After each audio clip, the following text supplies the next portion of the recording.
time holding a job. I've been in extension about 40 years, so hopefully I'll get it right one of these days. Earthkind is what I live, eat, and breathe. It is a science-based approach to how we should be handling our landscapes. It's where we need to be now. It's where we need to be from now on, in my view. I created the Earthkind program in almost 30 years ago. It is a registered trademark of Texas A&M. Everyone loves the name. It was my lovely bride, Brenda, who came up with that name. And speaking of my lovely bride, she and I have been semi-happily married for 51 years. Now, I've been blissfully happy all those years. She's the one that's been semi-happy. It's truly a pleasure to work with Ms. Castanon and Dr. Bowling and Mr. Voss. I love West Texas. I love the people. I love the land, and it's one of my favorite areas of the state in which to work. So let me see if I can share something here with you. And of course,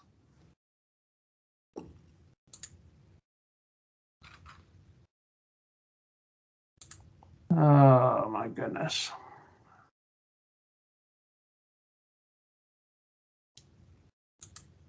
All right, I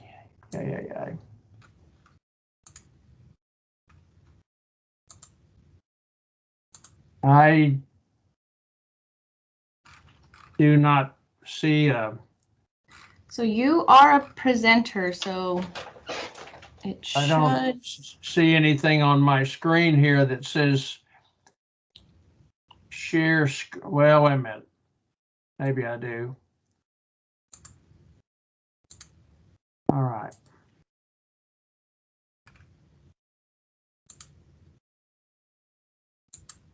There you go. It's worked. All right. Can you see that slide? Yes, sir. I hope. All right.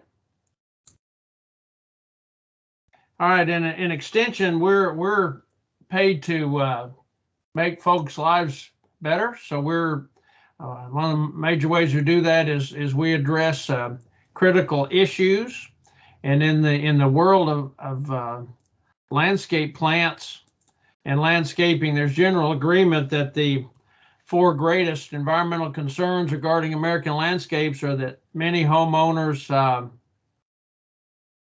are wasting irrigation water, they're misusing fertilizers and misusing pesticides.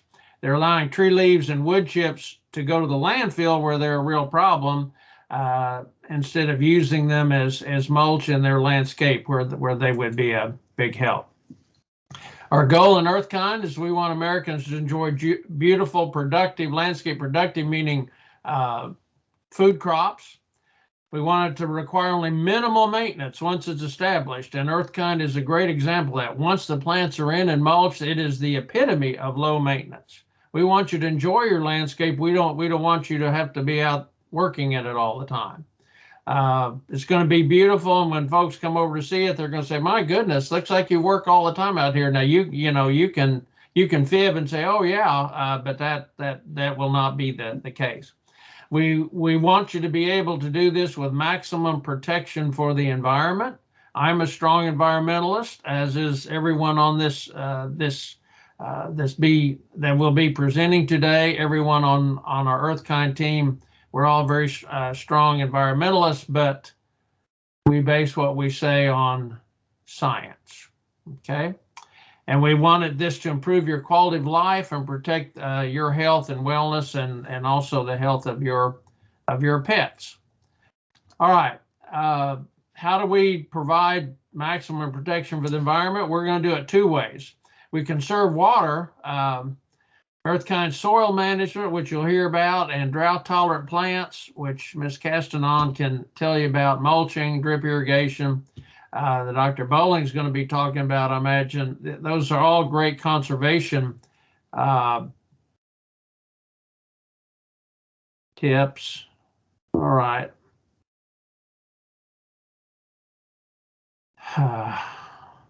Now I can't see the slides. Let's see. So I think if you just minimize that screen. Minimize. What you're in, because someone else that screen. Yeah, someone else is for some reason sharing their screen. Yeah, someone else started sharing their screen. Sylvester, yeah, there you go. There, they stopped sharing their screen. Now can you see the slides? No, you're gonna have to reshare it. I'm sorry. I don't know how that happened. Okay, so I need to restart the PowerPoint? No, sir. If you just go back into your Teams and then share again, it should let us see your screen again from where you left off.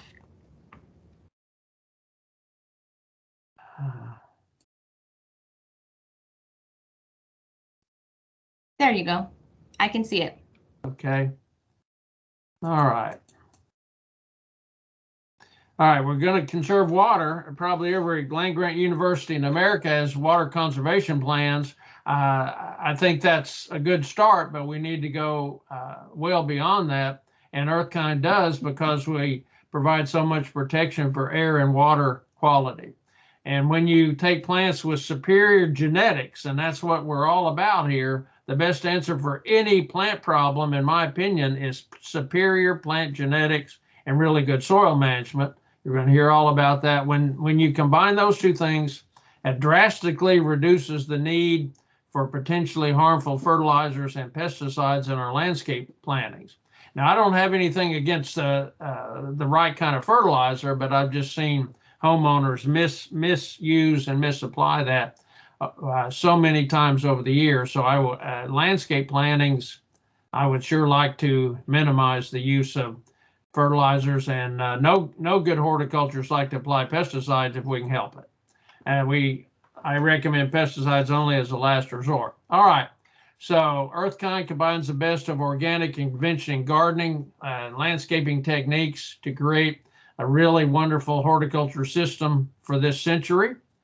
It's based on research and field trial data from A&M and other universities.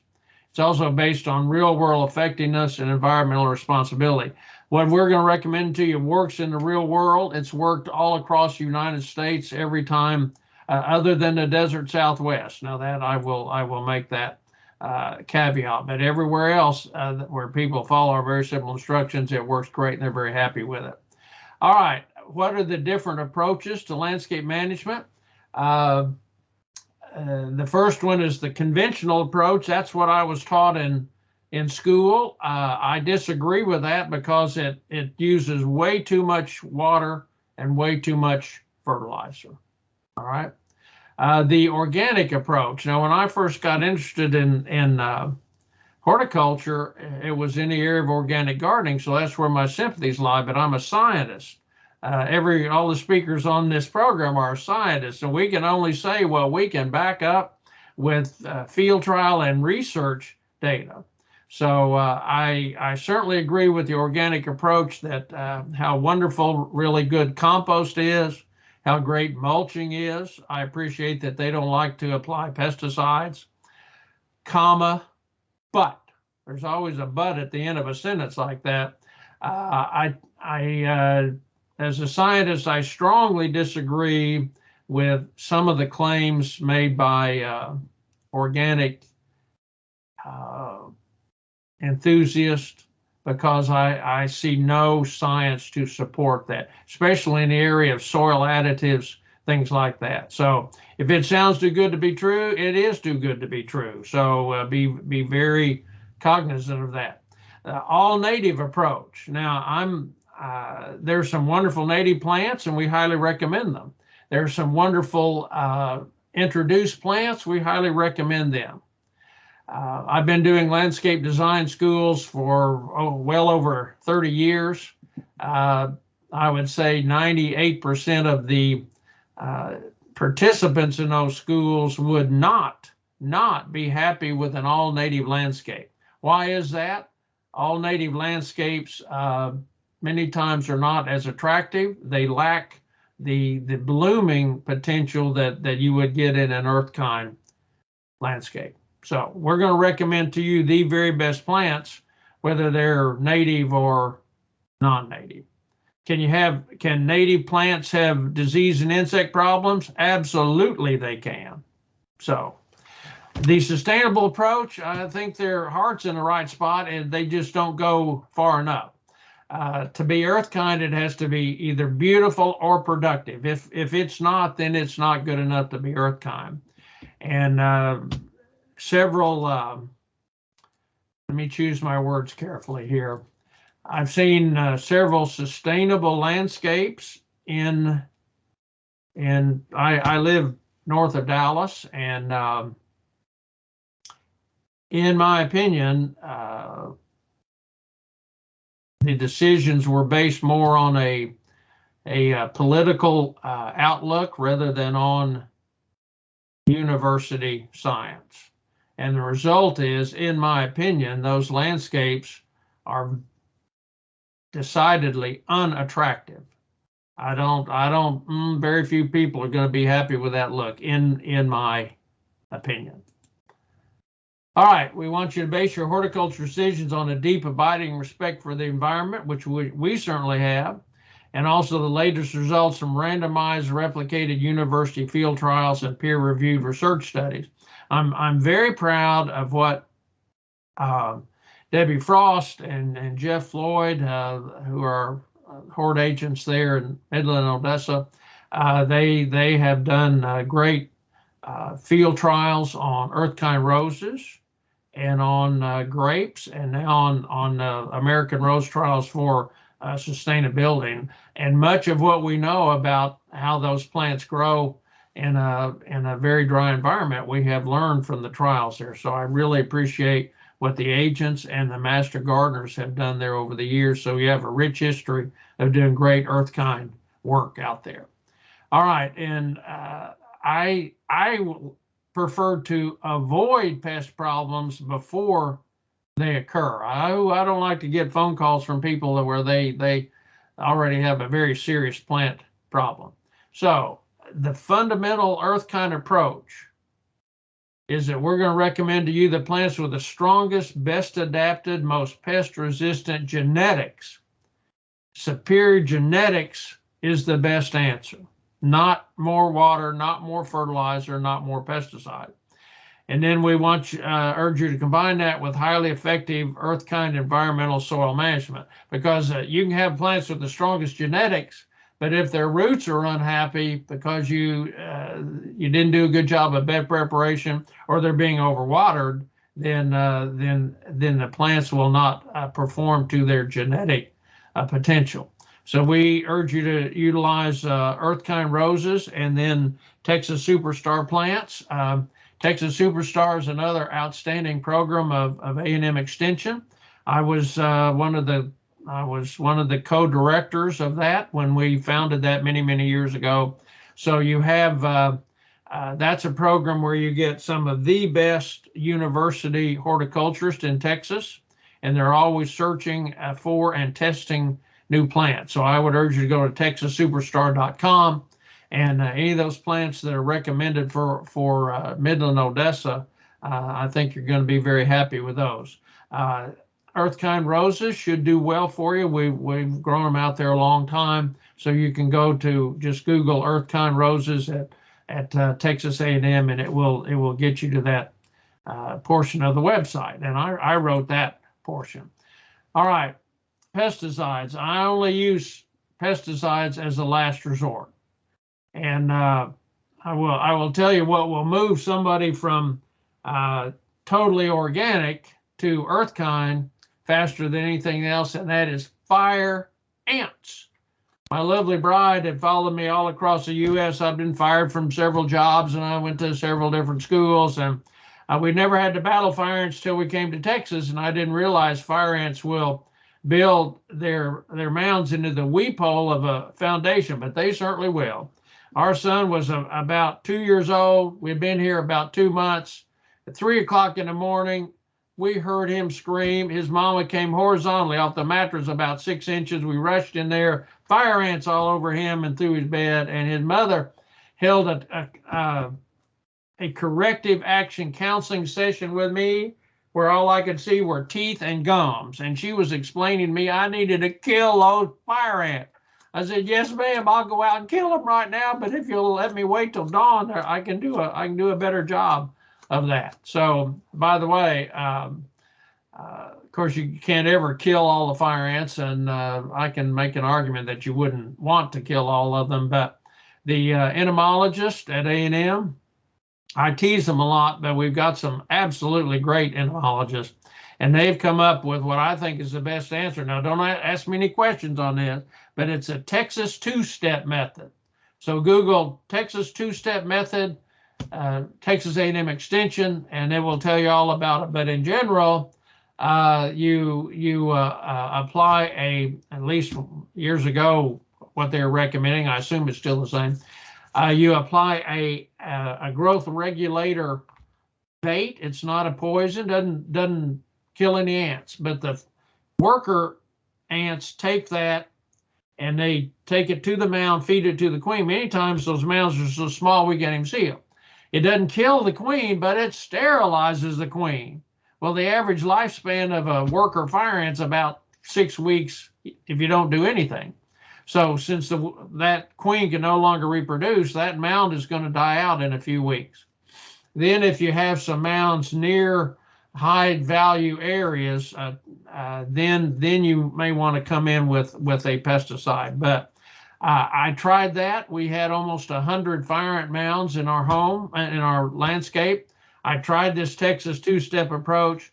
It took it from 100 mounds to 2 mounds. So I was very, very pleased with that approach. Don't tell those entomologists I bragged on them, okay? All right. Putting Earthkind techniques in everyday practice will help your family, your business, your community, and your environment. We encourage you to remember Earthkind to benefit humankind. Folks, you're going to be very, very happy with us. You can have beautiful landscapes in Midland, Odessa, following this approach. All right, how do we know which plants to recommend to you? As much as possible, we base that on plant trials. Now that isn't possible across the entire scope of landscape plants, but we do an awful lot of Earthkind plant trials. We do trials on Earthkind roses all over the United States. All right, and a new program that's been out a few years, the American Rose Trials for Sustainability. And I'm on the board of directors for this as well. I think it has great value. In this program, we test the newest in rose germplasm. Many of these roses aren't even on the market yet. It's the first truly national study of its kind, and it constitutes phase 1 of our national Earthkind rose trials. So in 2019, we had ARTS rose trials at 15 sites from California to Connecticut and Minnesota to Texas. So we were able to make recommendations for roses on a regional basis. So you can just go to American Rose Trials for Sustainability. We have a map there shows your area of the U.S. and Jeff Lloyd had a really good trial there at the courthouse in Midland. So he's contributing very valuable data to that, and I applaud him for doing so. To our knowledge, Earthkind and ARTS compose the largest program of environmental rose field trials of its kind in the nation. Why did we choose roses as the flagship plant? Now, Earthkind applies to trees, shrubs, vines, ground covers, roses, annuals, perennials, herbs, vegetables, fruit, and turf. And by the way, Dr. Bowling gave the best presentation on Earthkind principles with turf I've ever heard. So, I applaud her for that. We chose roses because most homeowners, at least Fort Worth and East, think that roses are the most chemically dependent plants in Dallas in a normal earth kind year. You have old style hybrid teas, you have to apply pesticides 18 to 20 times in a growing season. We don't want you to ever have to spray. And in all of our field trials on any plant, we never spray any pesticides on the plants, 0. So now we've added earth kind trials on annuals and herbaceous perennials, evergreen shrubs, ornamental grasses, tree-form crepe myrtles, herbs, and grapes. And y'all have a wonderful earth kind grape trial north of Midland, and Dr. Justin Shiner, who I think the world of, is leading that effort. All right, excuse me. Here's a picture taken by our great teammate Gay Hammond. This is our National Earth Kind Rose Research Study in Farmers Branch. That is a suburb of Northwest Dallas. So again, normal rainfall year, you'd have to spray roses an awful lot of times. These roses, and this is an alkaline clay soil, these roses have never been fertilized. They have never been sprayed with any pesticide. So that means no fungicide, no insecticide, no miticide, no neem oil, no panther sweat, no nothing. They've never been deadheaded. Most roses you have to go out and pinch or cut off the old blooms or the plant stops blooming.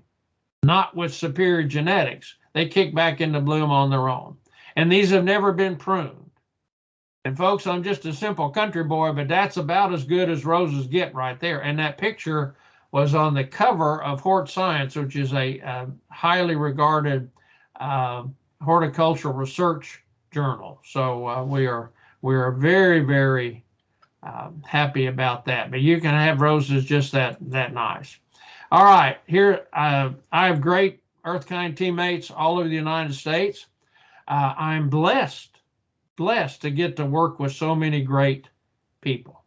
I'm a very lucky person. One of my great teammates is Randy Nelson with the University of Minnesota Extension. He works in Moorhead, Minnesota, which is about halfway up the state, right on the western border, right across from Fargo, North Dakota. So here's an earth kind rose trial he's put in, and no fertilizer, no spray. So here's when the roses only probably been in a month or so would be my guess. So here's that same trial about a year and a half later, again with no fertilizer and no pesticides. And folks, to say it gets cold at Moorhead, Minnesota is an understatement. But that mulch is going to help protect the roots of those plants. Here's our trial in Rosemont, Minnesota. Again, I want to show you, if I took you out to an earth kind trial and the plants are beautiful, a lot of people, they don't express it, but they're thinking, well, it's good here, but I bet it won't work in my landscape. I'm going to show you that it works everywhere we've tried it. Here it is in Rosemont, Minnesota. Again, the roses have never been sprayed, never been fertilized. And here's our trial in Ames, Iowa, at the Iowa State Horticulture Experiment Station, which is the finest hort experiment station I've ever seen. My great friend Nick Howell is the superintendent there, and here's their Northern Earth Kind Rose Research. One of my heroes, excuse me, one of my heroes is Dr. Griffith Buck at Iowa State. He's put more great roses on the market than any other person in America, in my opinion. I never got a chance to meet him. He passed away before I could meet him, but become very close to his family. They're wonderful, wonderful people. And he was a very serious researcher and plant hybridizer. And the story I get is that he didn't want anyone going around with him when he was taking data because he was so focused. The only person he would allow to go with him is Nick Howell. So that speaks very, very highly for Mr. Howell, who I think the world of, by the way. Now we were doing peer-reviewed research, taking the same roses, plant them all the way from Minnesota to Commerce, Texas, which is about 50 miles northeast of Dallas, to establish the northern and the southern limit for those roses. So here is our Northern Earth Kind Rose trial at Commerce. But what's so meaningful here, This trial has been over several years. So these roses have received almost no care for the past several years. Look how beautiful they are. No sprays, no fertilizer, and they were irrigated very, very seldom. But that's the wonderful result of great plant genetics, and then they kept them mulched. So you can have plants just this nice. Here's an earth-kind trial on dwarf roses. At the just to the left of this is a new $37 million courthouse in Rockwall. Rockwall is just east of Dallas. So here are the dwarf roses. They've probably been in 3 or 4 months. They got 3 inches of compost, but no fertilizer, no sprays. And there's that same trial about a year and a half later. Now, Rose Rosette came in and killed all of these plants. Breaks my heart. But based on, and I checked just this morning, there have been very few reports of Rose Rosette in your area. Thank goodness.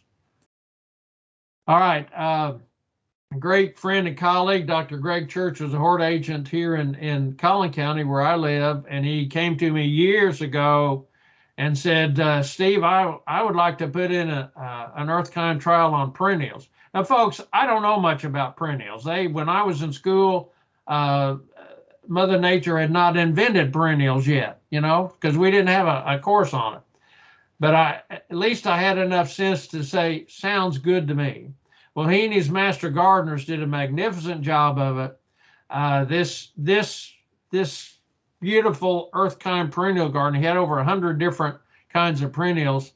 I think it's persuaded more people to adopt earth-kind than any other trial we've ever done. So I will go to my grave being very appreciative of what Dr. Church and his master gardeners have done and what they continue to do. Now here's the new courthouse in Rockwall, and here's the dwarf rose trial, which I showed you. But we also had a trial. We had 4 beds here, and for years, I wanted to do research with a head-to-head comparison of compost only against a high value fertilizer. So that's what we did. So each block, that bed is a block. We split it in half, and at random, one half would get compost one time. The other half of the plot did not. Now on the fertilizer side, it got a high rate of Osmocote, which is an industry standard fertilizer, twice a year. So it got a tremendous amount of fertilizer. We put the same annuals on both sides, planted on the same day. And then both sides were mulched, shredded hardwood mulch. So what we found, and took a tremendous amount of data, Lord, and taking data on annuals is much more difficult than on roses because you have to bend over, and bending over is hard for me anymore. So these are master gardeners and taking data, and they did a wonderful job and worked their hearts out. I have the greatest respect for them as well. What we found is, and I have a great friend who's an advocate of the organic approach, and she told me before we put in this research, she said, Steve, you probably won't see the benefit of the organic approach for a couple of years, and that's exactly what we saw. So some of these annuals do very well with just compost one time and then mulch. Others have to have fertilizer. Now, what we also learned is that on the side that did not receive compost, but it was mulched, both sides were mulched. We maintained 3 inches of mulch, and that mulch would break down into humus. And so after 3 years, the portions of the plot that never got any compost, the tilth of the soil had been markedly improved just by mulching. And that's what we've seen for years and had anecdotal information, but we never had research information to back that up. So just one of the best things I think you can do, anyone can do for any tree, especially where you all live, You just keep it mulched year round, cover as much of the root system as you can. Now keep it about half an inch away from the trunk. Don't let it touch the trunk, but maintain 3 inches of mulch there. Your trees will thank you for that, and that mulch will break down to improve the soil and moderate soil temperature. Dr. Church found it was a hot afternoon. He went out in that Earthkind perennial study, and he had an infrared thermometer, and he would take the temperature of the surface of the mulch and move that mulch back in an area about like that, and immediately take the temperature of the soil surface. And he found consistently, did that 8 or 10 times, that the temperature of the soil was 40 to 50 degrees cooler than the temperature of the mulch, surface of the mulch. My reaction to that was, wow.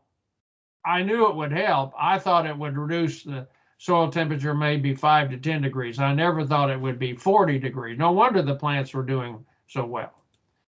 All right, let's go over environmental victories. And folks, we've worked very hard to get the data to prove this. We had multi-year Earthkind field and research studies on roses, perennials, treeform crepe myrtles, showed that the plants that had superior genetics, and this is the way we identify those plants, gave outstanding landscape performance with minimal maintenance, very minimal. We estimate a 95% reduction in irrigation, a 100% reduction in fertilizer. They were never fertilized, and 100% reduction in pesticides. We never apply any pesticides to the experimental plants. So that's a great deal of hard work to come up with those numbers. So these trials demonstrated that a year-round 3-inch thick mulch, you can use recycled yard debris like wood chips and tree leaves. If you're going to buy a mulch, what we recommend is shredded hardwood mulch. That's what is done best for us. This acts as a super slow release fertilizer. It improves soil tilth and moderates soil temperature. One of our basic principles in Earthkind is that we want to handle the soils the way Mother Nature handles the floor of a mature hardwood forest. Have you ever walked through a mature hardwood forest? Nobody fertilizes those trees, said Mother Nature. How does she do it? She drops leaves to the ground. They're higher nitrogen. They start the beneficial decomposition process first. Then she'll drop twigs and limbs to the ground. They gradually decompose. Earthworms work that in humus into the soil. Humus is the best thing for any soil. So Mr. Voss is going to tell you all about Earthkind soil management. And I'm going to tell you in advance, he's going to be speaking the truth, as is Dr. Bowling. I hate to say these nice things where they can hear me. It kind of hurts my feelings, really. So in addition to its many plant benefits, the large-scale use of recycled yard debris as a year-round mulch in our landscape plantings would significantly reduce the pressure on our already overcrowded landfills. You all know who pays for those landfills? You and I pay for them, and they're very expensive. All right, tremendous potential impact. We estimate that if there had been widespread adoption of Earthkind principles during a recent 5-year period in just the city of Dallas, just Dallas, it would have conserved 27.5 billion with a B gallons of water, eliminated over 3 million potentially harmful fertilizer applications, and eliminated 2.86 million potentially harmful pesticide applications. That's big time impact. So if Earthkind would be adopted all across Texas, the benefits would be enormous.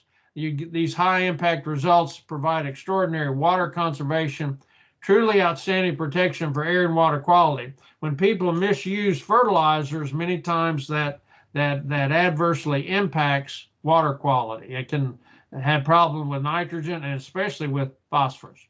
So, and since we almost never fertilize and we don't ever spray our Earthkind plants with pesticides, almost never, that you're going to get much needed protection for the health and wellness of your family and your pets. I love animals, And I certainly don't want to have to spray a bunch of or apply a bunch of pesticides out there that may be a problem for our pets if I can help it. All right, a sampling of some plant types that we've studied in replicated earthkind trials. On the woody landscape plants, we're looking at tree-form crepe myrtles. At least here in east, we have a big problem with crepe myrtle bark scale. And I think the earthkind answer to that obviously is plant genetics rather than applying insecticides. And we see some of the crepe myrtles, we're testing 25 different kinds, and some of them almost never have the bark scale. Others have a big time problem. So that's exactly the kind of data that we're looking for. All right, I'm a big fan of the right kind of perennial flowers, and I can tell you I'm a tremendous fan of Henry Duelberg salvia. This is a type of Salvia farinaceae, but it's on steroids. A great friend and teammate, Greg Grant, has put more identified and put on the market more really great plants than anyone else I know. He found this in a cemetery in East Texas, and it gives more days of high impact bloom than any perennial that I've ever seen. So Ms. Castanon has given you a link to a recommended plant list for your area, and so make sure that Salvia farinaceae is on there, and if it is, I would highly recommend Henry Duelberg. This plant will knock your hat in the creek, boy. I'm sorry to say that one is not adapted in your area, but I think this one is. And when Dr. Church first put in that earthkind perennial study, within 2 or 3 months, most of them had a few blooms, but there was one plant, very healthy plant, but no blooms. And of course, I like to tease my buddies, so I took him over and we were looking at this plant, very healthy in all 4 blocks, but no blooms. And I said, Dr. Church, you big dummy. He's one of the smartest men I've ever met, one of the finest men I've ever met. I said, you big dummy, what'd you put a plant in here that with no blooms on it? He said, Dr. George, I want you to come back the 10th day of October and we'll continue this discussion. So this is what that plant looked like the 10th day of October. I about had a heart attack. It was so beautiful. I mean, fall aster just covers itself in blooms. So if that's on your recommended list, I think you're going to be very happy with it. I'll share one thing with you. Dr. Gary McDonald, who's now at the University of Arkansas, but been in Texas many years, at least with roses. Now, roses need full sun, but he said, Steve, even though roses need full sun, in his opinion, in Texas, what you want to do is give them sun from morning through early afternoon. Then he said, if you can give them some light dapple shade, 3 o'clock in the afternoon and later, they're really going to appreciate that. I think that is absolutely true with roses. I think that's true with almost any ornamental plant. They love the morning sun and up to about 2 o'clock. But after that, if you can give them some light shade, I think they will appreciate that. And a plant that's, I think, recommended for you all, Turk's Cap. When you talk about plants, ornamental plants in full sun, we have a lot of them that will just stop your heart with a bloom. But you get them in moderate shade, boom, you lose it's very difficult to get plants that will give stunning amounts of bloom in the shade. Turk's Cap will give you, it grows well in dappled to moderate shade, and it will give you a few blooms. It blooms a lot more the more sun you give it. But this is one that we recommend in dapple shade anyway. And Texas Gold Columbine, I think, is recommended for you all. That is my favorite perennial for light dapple shade. It likes pretty much full sun in the growing season. It likes some light dapple shade in the growing season, then likes full sun in late fall and winter, because that's when the foliage grows the best. All right, annual flowers. There's a bunch of them. Now, a superstar plant for us is Cora vinca. Now, you'll have to see how vinca grows for you all out there, but this is a true superstar for us. Comes in several different colors. It will, if it's recommended out there, you're going to be very happy with it. And we found in our trial at Rockwall, when you have a white Cora vinca and you combine that with Gomphrena, there are many different cultivars of Gomphrena. It makes a beautiful combination. Years ago, like 30 years ago, we recommended vinca, but it started to develop an aerial phytophthora disease, and it became the disease so prevalent we had to stop recommending it. A man that the story I'm told owned a seed company, heard that there was a plant from the some kind of vinca from the Himalayas that was genetically resistant to this phytophthora disease. So he searched that out, got plants from that area, had his plant breeders cross them, and they were able to get that gene for resistance to the aerial phytophthora in the Cora vinca, and it is, the rest, as they say, is beautiful history. So that's a great example of an earth-kind answer to a very serious disease problem. My PhD is in plant pathology, which is the study of plant diseases. And I'm telling you, the best way to handle diseases is to choose plants that just don't get the disease or are not, they don't have much of a problem with it. Here in the winter, the most popular bedding plant is pansies, but in our trials where we just had compost and mulch, the violas did much better in that situation. Violas, you may remember them as Johnny jump ups with the little faces on them. Well, plant breeders have come up with large flowered violas. My experience, they are more winter hardy, and they're certainly more tolerant of just compost and mulch and no fertilizer than are the pansies that we trial. So violas, if they're recommended in your area, I would give those a try. I certainly think you can probably grow herbs there. Dr. Tim Hartman, I need to update this slide. He got his PhD recently.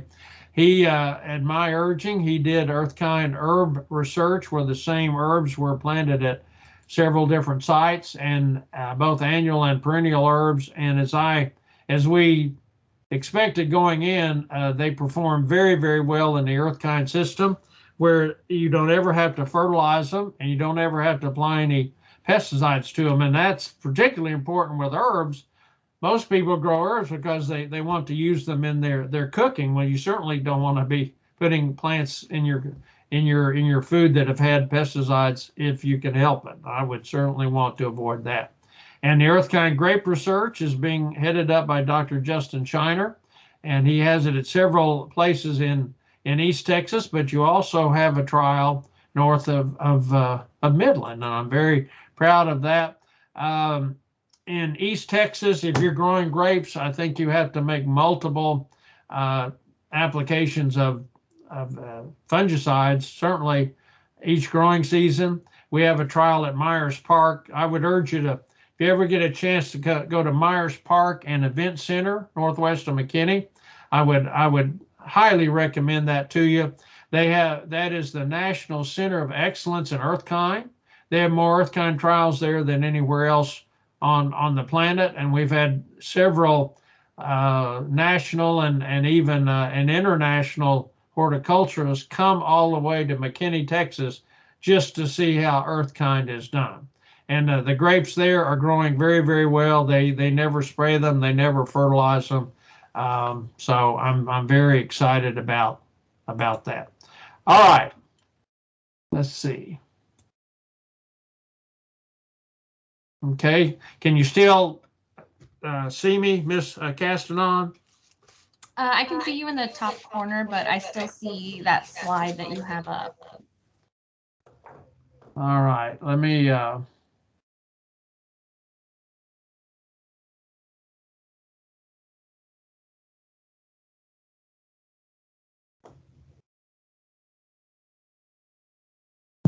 let's see.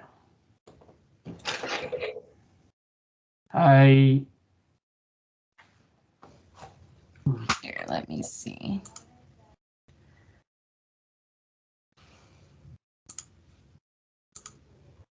Let me see if I can There. figure out how to. I started sharing and then I stopped sharing, so I can see you again.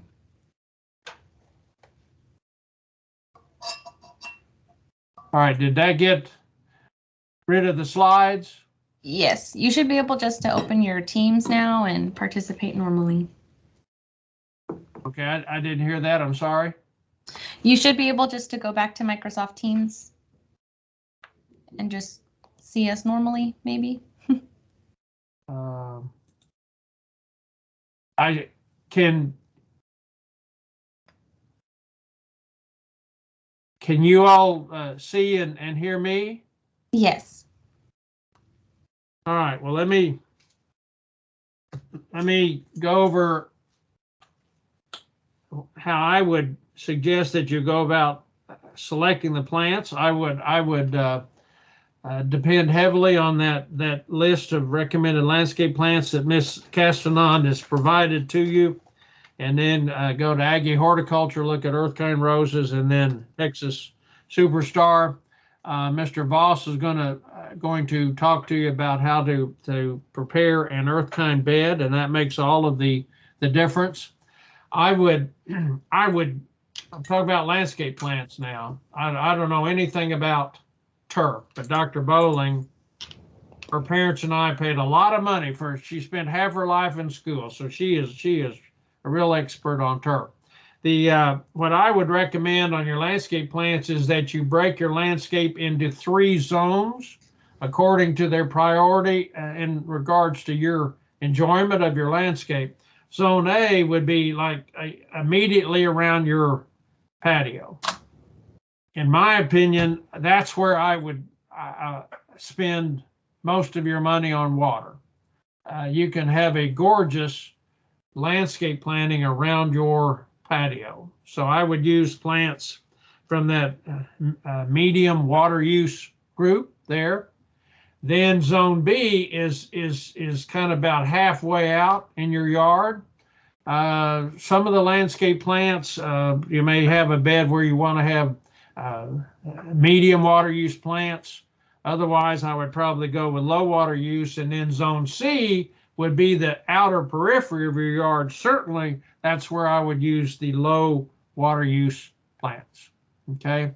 And anytime you use a shrub in landscaping, other than at the front door or in the accent corner of the backyard, you want to use 3 of that shrub, 3 or more, and usually odd numbered groupings of a particular plant are more attractive. And I've done YouTube videos on landscape design, so you can go on YouTube and Google that, and that will give you some really good information there. So that's take the recommended plant list that Ms. Castanon provides, look at the Earthkind roses and the Texas Superstar plants. You do excellent Earthkind bed prep. I think you're going to be very happy with those plants. Now, any plant you're going to have to water regularly the first year. And if you're dealing with water that is really salty, I worked in Arizona for a while, and the water there was very salty. And the farmers had learned when they watered thoroughly, so it would dissolve the salt and move the salt below the root zone. So I would highly recommend that to you as well. When you water your landscape plants, I would water them thoroughly, and I would use drip irrigation. How do you know when you need to water a plant? Easy. You take your finger, you stick it in the soil, in the root zone. When the soil is dry an inch down, now I'm not talking about the mulch, I'm talking about the soil. When the soil is dry an inch down, you water thoroughly. Until it gets dry an inch down, you don't water again. So that applies to any landscape plants, and whether it's a 100-foot tall tree or a new transplant you've just put in, that rule will apply to all of that. So in a heavy clay soil, if you have that, now we have earth-kind ways of opening that up. Mr. Voss, I'm sure we'll go over those. But in containers, the biggest danger in containers is over watering. When you water too often. So again, and if you stick your finger in the soil and you're not sure whether it's dry enough to water, then I would wait a day or two. Most any plant can tolerate a little drought, but if you overwater them, the roots are killed and the plant dies. So, all right, Ms. Castanon, that is what I have. I'll be happy to try and answer questions that anyone has.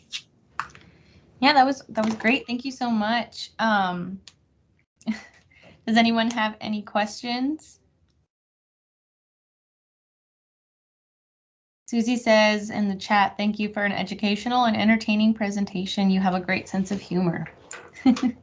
Thank you. Thank you. A&M doesn't pay me enough, folks, to be serious about this. If they paid me more, I'd be a lot more serious. So, and please don't call my boss. I have the greatest boss ever, Dr. Stein, and please don't call him, because I don't want him to call me and say, what did you say to that reporter? I don't want to get any more calls like that. All right.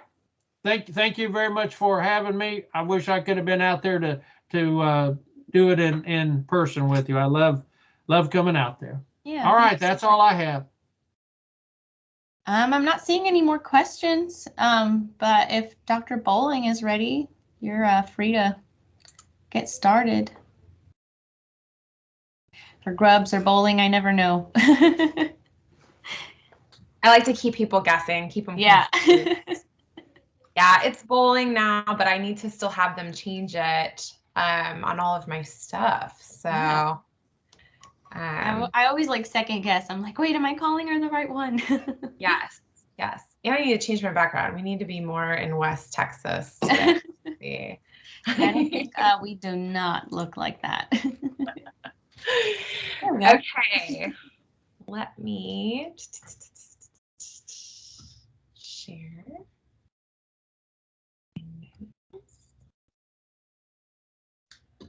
Okay. Awesome. All right. We have too much information to talk about today. That's unfortunately how I tend to operate, but hopefully we'll at least get you guys interested in some things. I'm going to introduce a lot of concepts today that if you're interested in, I would strongly encourage you to follow up on them. I'm sure that Jeanette will offer some additional programs that go in more detail on some of these things. We have many different presentations, publications offered through AgriLife on some of these topics. So this is really just a kind of a 30,000-foot view of water as part of this Earthkind mission that Dr. George just did a great job of covering. So I always like to talk a little bit about big picture water. And one thing that I like to share is a little bit about watersheds, because sometimes we get folks that have never even heard this term watershed before.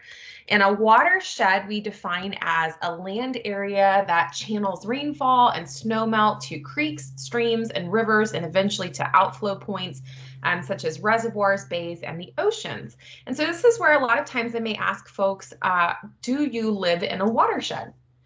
And we'll get a lot of folks that may say no, or I don't know. And the answer is that all of us are part of a watershed here in Texas. So this is an example of what that map looks like. And you can do a little digging to kind of learn more about the watershed that you're in.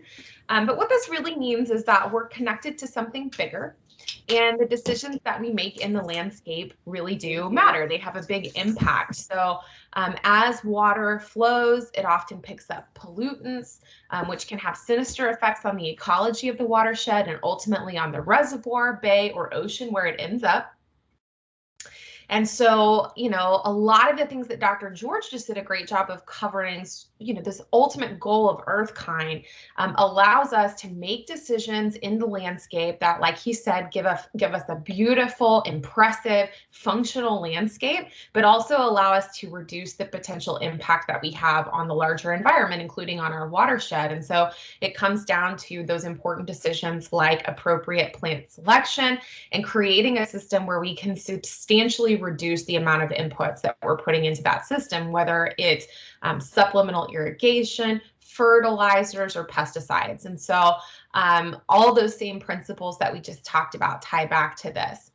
In terms of what are some of the most common pollutants that we see coming from urban landscapes, fertilizers and nutrients are going to be at the top of the list. And this is something that a lot of folks may not recognize as a bad thing. You know, we get a lot of people that feel like fertilizers are plant food, more is better. How can they really do any harm? But we do see that particularly with nitrogen and phosphorus, which are two nutrients that we apply in greater quantities a lot of times in the landscape, we can get a lot of potentially harmful effects both on our water quality as well as in the air.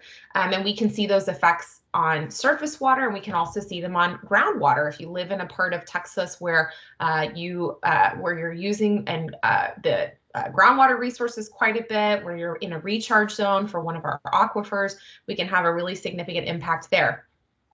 One of the most prominent contaminants that we see in Texas waterways is going to actually be bacteria, particularly E. coli. So this is where we get into basics like picking up the poop, especially if we're in an area where we're feeding directly into a larger water source.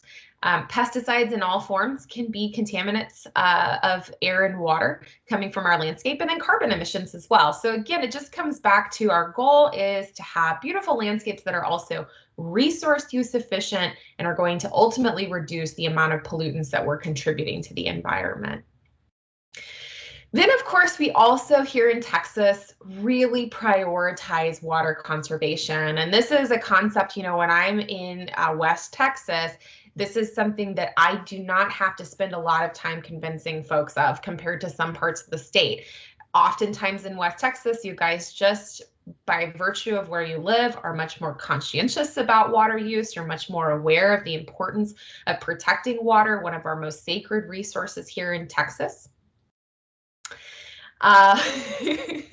Everybody's familiar with this good quote by Davy Crockett, right? So, you know, we are a popular state. We are a state that is continuing to grow very rapidly. So Texas Water Development Board released its 2022 water plan for the state of Texas. And in that water plan, they have this projected population growth trend that you can see here. So between the years 2020 and 2070, they're expecting that that population is going to continue to climb consistently until we get over 50 million people. So we're already pushing about 30 million people now. And we're expecting to add another 20-25 million to that over the next 50 years. And as we add more people, that of course puts a strain on our resources. This is from the US Census. This is the top 15 fastest growing cities from a couple of years ago.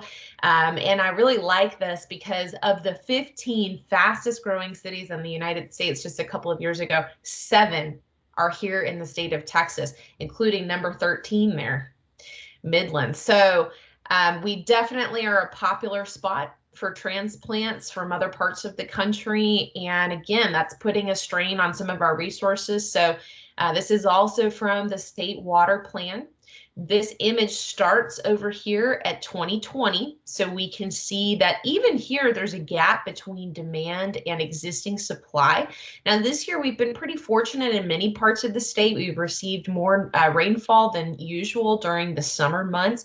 We have dried out a little bit as we've gotten into late summer and into fall now. And as we go across time here, by the time we get to the end in 2070 over here, we see that those lines are growing further and further apart. The amount of demand that we expect to see on our water resources is getting further and further from what's available. And in fact, some of the numbers that they offered is that they expect the need for water to increase by about 120% over the next 50 years. And they expect our water supply to decrease by about 18% over that same time period. So we will not have enough water for the amount of demand going forward with the way that our population is increasing, particularly when we go through those inevitable drought events like what we had back in 2011, for example, again in 2014. So this is something we have to be really mindful of, and we want to conserve water and be as efficient with water as possible to really protect this resource and keep what we can available for drinking water. On average, about 31% of Texas's potable water supply goes toward landscapes and gardens. That number may actually seem a little bit low to you, but it's because it's an average across the year. During the summer months, we may see that number gets as high as 60 to 70%. So we see really considerable household water use outdoors during those months like July, August, September, when we go through very hot and dry periods, and we get a lot of Texans that are really trying to keep their landscapes alive.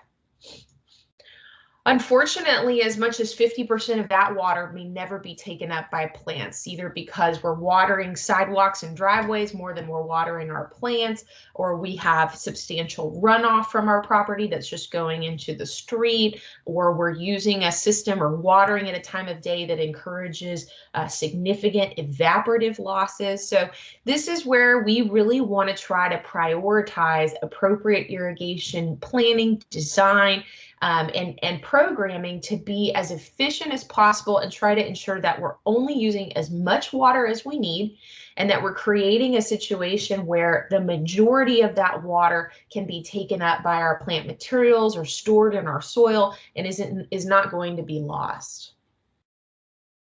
So this is where we start talking about water efficient landscape planning, water efficient landscape design.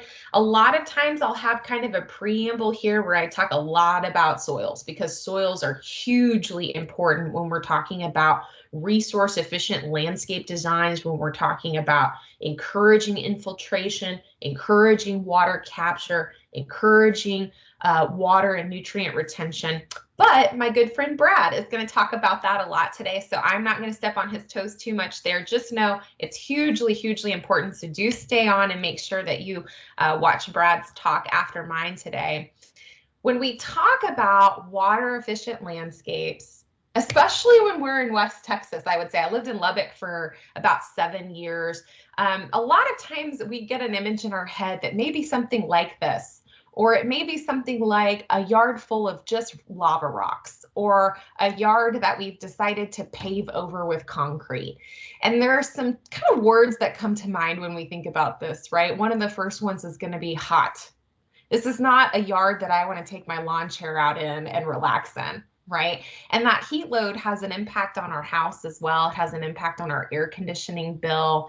And we also see that this has an impact on our mental and emotional health. So there's many studies that show that when we have access to beautiful greenery in the landscape, it helps to promote healing. It helps to promote a healthier overall life. And as Steve said, if we can't have something beautiful, well, it's not good enough for Earthkind. So we really want to try to envision these Earthkind landscapes where we've got beautiful Earthkind plant materials that are native or adapted to our environment and are going to do well with minimal inputs.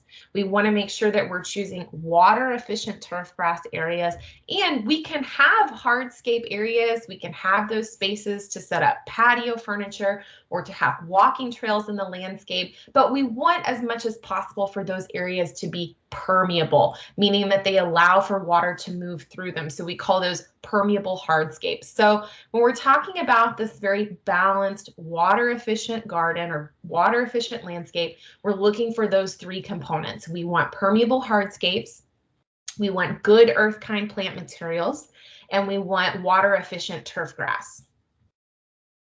So what is a permeable hardscape and why does it matter? So when we've got a totally naturalized area that has not been disturbed at all by human activity, we get something a little bit like what you see in that upper left-hand photo. Now we know that pretty much never does West Texas look like that upper left-hand photo, but we've got our own version of that in West Texas, right? With our own native plant materials that are out there. And when we don't have disturbance of the soil, we see great infiltration, meaning water moves easily into that soil and is stored by that soil. All of our established plant roots help to encourage that water capture. We see very little runoff or movement of water off the landscape, and runoff can be a primary mechanism for pollution to occur. As we see runoff in neighborhoods or in urban environments, it'll pick up a lot of those pollutants that we talked about and carry them to our surface and groundwater resources. Now, as you see, as we get increasingly urbanized, we start to have more roads, more parking lots, more buildings. We are going to gradually see a reduction in infiltration. There's just fewer places for water to move into the soil, fewer mechanisms for water to be captured and maintained, and we end up seeing a lot more runoff. And so as much as possible in our own gardens and landscapes, we want to do what we can to capture that water and reduce runoff, recognizing that when we live in these cities and we live in these places where there's more people, more roads, every little bit counts. So the benefits of permeable hardscapes are going to be, one, that they help to reduce runoff and pollution in our surface and groundwater. They allow for greater infiltration and permeation or movement of water through the soil, which allows for greater recharge of our groundwater supplies. So one thing that we are very concerned about here in many parts of Texas is over depleting or over pumping from our groundwater resources. And so we want to encourage water to move back into those groundwater supplies and recharge those supplies as much as possible. And then it also allows us to capture and retain water on our property to support plants and soil health. So roots can be very, very expansive, particularly if you have larger trees or shrubs. Those roots can reach underneath where you've got your permeable hardscape areas and access water in those areas. So we want to, again, capture and retain as much water in the soil throughout our landscape as possible. Some examples of permeable hardscapes that we can bring into the landscape. One is going to be wood mulch. So we're going to talk about mulch today too, as a tool, as an asset to have in our landscape beds, but we can also utilize it to create walking paths or to create areas to set up patio furniture. And it's going to provide a natural alternative that encourages water movement, allows for organic matter accumulation, compared with just something like having a concrete or paved area out there in the landscape. We can use something like pervious clay bricks. We can use pavers, but instead of having a continuous concrete surface, what we might prioritize is having individual pavers with spaces in between that allow for water to move into the soil. And we can also do kind of a mix and match of all of these things where we're using different materials and upcycling them into a creative design, something that looks kind of like what you see here. There are also some examples of living hardscapes. Now, these are maybe not the most accessible thing for us in Texas, just with our heat load and the species of grasses that grow well here in the state. And there's some work to be done here, but it is something that we've got some researchers exploring here in Texas, looking at different versions of having a living hardscape that can tolerate at least a little bit of traffic, a little bit of weight, but it's going to offer benefits of living plant materials and all of the benefits that roots have to offer to our soils, while still providing a space for us to walk on or park on or things like that. We also want to make sure that we're selecting those good earth kind plant materials that Dr. George talked about this morning. We want to think about having the right plants in the right place. We want to have good plant selection based on the amount of shade that we have, the amount of drainage that we have. We'll talk in a little bit about this concept of hydrozoning, or grouping plant materials together that have similar watering requirements. But this is a really important place to start in using your earth kind plant selector and using some of those good lists and resources for for regional plant materials is a great place to start. Another resource that I really like as well is going to be the Lady Bird Johnson Wildflower Center. You know, as Dr. George says, we don't always have to have native plants, but we do have some really good ones. And the Lady Bird Johnson Wildflower Center does have some nice databases if you're interested in native plants. And because they're based here in Texas, they actually have some great regional plant lists, which can be very handy as well. A lot of times, native and adapted plants, including some of those Texas superstars that Dr. George talked about, are the ideal choice because we can create combinations that require fewer overall inputs. They are adapted and well suited to the area that we're introducing them in. This over here is one of my favorite native plants over here on the right. So this is purple coneflower or echinacea, one that I really love, and it does a nice job of attracting pollinators as well. And we can plant it in many different parts of the state of Texas. It's a very resilient plant. Here's another one that we can grow out there in West Texas. This is prairie verbena. So this one is another that's very beautiful that I love, that attracts pollinators. And so when we introduce plant materials that are adapted to our area or native to our area, they tend to be more drought resistant. They require less water. They require less fertilizer. They require fewer pesticides. We do see improved heat tolerance, which we think about a lot here in Texas. But another thing that we see sometimes with these plant materials that we value, particularly in West Texas and up in the Panhandle, is going to be improved cold tolerance. So I'll give a great example of this. Buffalo grass, which is one of our primary native turf grass options for landscapes, tends to be more cold tolerant than most of the other warm season grasses that we have available to us for lawns, including St. Augustine or Bermuda grass. And when we're in a more arid part of the state, that cold tolerance can be really, really important for surviving the colder nights and the colder winters that we see in those parts of Texas. So as Dr. George says, I know a lot about turf grass. I used to be our statewide turf grass extension specialist for 2 years in College Station. My PhD is in turf grass. And so turf grass is I don't want to say inevitable, but it's a popular part of most landscapes. It tends to be a default selection when we're talking about building or developing a new property. And we get a lot of folks that like to have it, to have a space for their pets, a space for their kids. And we do see that when it's managed well, turf grass can offer a number of benefits. So it helps to protect the soil from erosion. It helps to support filtration or cleaning of water. But we do want to make sure that we don't over manage it or over love it in a way that can be harmful. So we want to avoid over watering, over fertilizing. And this starts by choosing, just like with our ornamental selection and our trees and shrubs, it starts with choosing the right turf grass for our area. So what you see here are several of the most popular turf grass species that are grown here in the state of Texas. Up here in the upper left-hand corner is going to be a hybrid Bermuda grass. This one in particular is actually latitude 36 Bermuda. It's an Oklahoma state turf grass. So Dr. George knows a little something about that part, that neck of the woods, I think. And this is actually what we have on the Kyle Field, the Texas A&M football field, as well as most of our other sports fields at Texas A&M. If we go to the right there, we've got St. Augustine grass.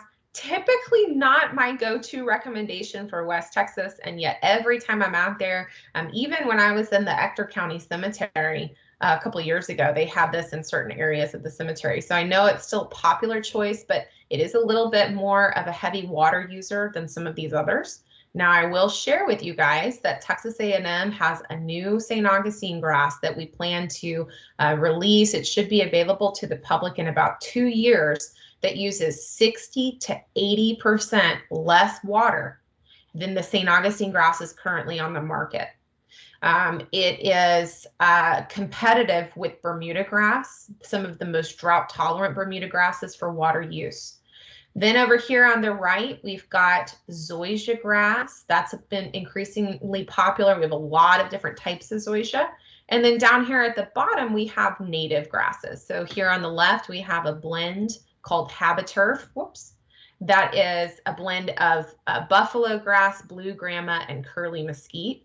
And then over here on the right, we've got just buffalo grass, and we can actually purchase buffalo grass sod from some farms here in Texas if you're looking to plant something that's going to establish a little bit more quickly maybe than seed. So we typically do select warm season grasses here in Texas, which includes all of those species that you just saw, because they tend to be more drought resistant, more heat tolerant. But there is a whole other group of grasses called cool season grasses. They have, as you see here, a different growth habit because they have a different physiology that allows them to grow well in cooler temperatures. And I see more cool season grasses in West Texas and the Panhandle than anywhere else in the state. The arid climate in those parts of Texas allows for cool enough nights that those grasses can often recover and survive. So not totally unusual to see more tall fescue lawns and things like that in Texas. But in general, if you're looking for water use efficiency, nitrogen use efficiency, drought hardiness, stress recovery, those warm season grasses are going to give you a little bit more bang for your buck a lot of times than some of the cool season options. If you're curious about which species fall into which categories, this is just a little breakdown here of warm season species versus cool season species.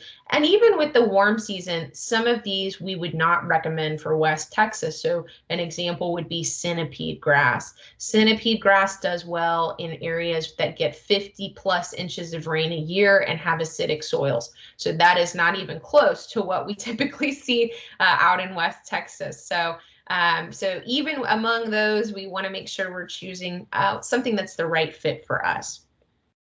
Again, recognizing that all of these are going to have varying degrees of drought tolerance. So doing a little bit of research, we have to take the shade factor into account as well. If you ever need help with this, just reach out to Jeanette, and she knows how to get in touch with either myself or Dr. Chrissy Seegers, our turf grass specialist here at Dallas. So once we've sort of picked all of our little permeable hardscapes, our earth kind ornamental plant materials, our water efficient turf grasses, then we want to think about grouping these plant materials together that have similar watering requirements. And we refer to this as hydrozoning. It's a very basic concept. It just means that we don't want to plant an azalea next to a cactus. Right? Those are going to have very different needs, very different requirements, and we're going to either end up overwatering one or underwatering one to compensate for the needs of the other. So we want to pay attention to the plant tag or do a little bit of research and try to group materials together that are going to have similar watering requirements. This is also really helpful when we're thinking about irrigation programming. If we've got plants with similar watering requirements in the same zone, it just allows us to be a lot more efficient in programming those zones than if we have a lot of mix and match across those individual irrigation zones. So what we might do, for example, is we might categorize some of these plant materials based on their water use and try to get a sense of what's going to need water more on a weekly basis versus a couple of times a month versus maybe hardly ever, and try to have those in different irrigation zones that correspond to those watering needs. We can have a little fun putting a nice map together to reflect this. Again, you want to take into consideration how your irrigation zones are laid out. So starting with that map first can be beneficial. You're also going to want to take into consideration things like shade versus full sun. As we know, shaded areas are typically going to retain moisture longer than areas in full sun. So a lot of times plants that are growing in shade may not require as much water depending on the species. We also want to consider areas of our landscape that are slow draining versus well draining areas. We want to think about things like slope and how that plays a role. And then as Dr. George indicated, we have some diversity if we're talking about container plants. Then we also have to think about raised beds versus native soil. So these are all things that we kind of want to consider as part of a bigger picture when we're laying out our landscape design.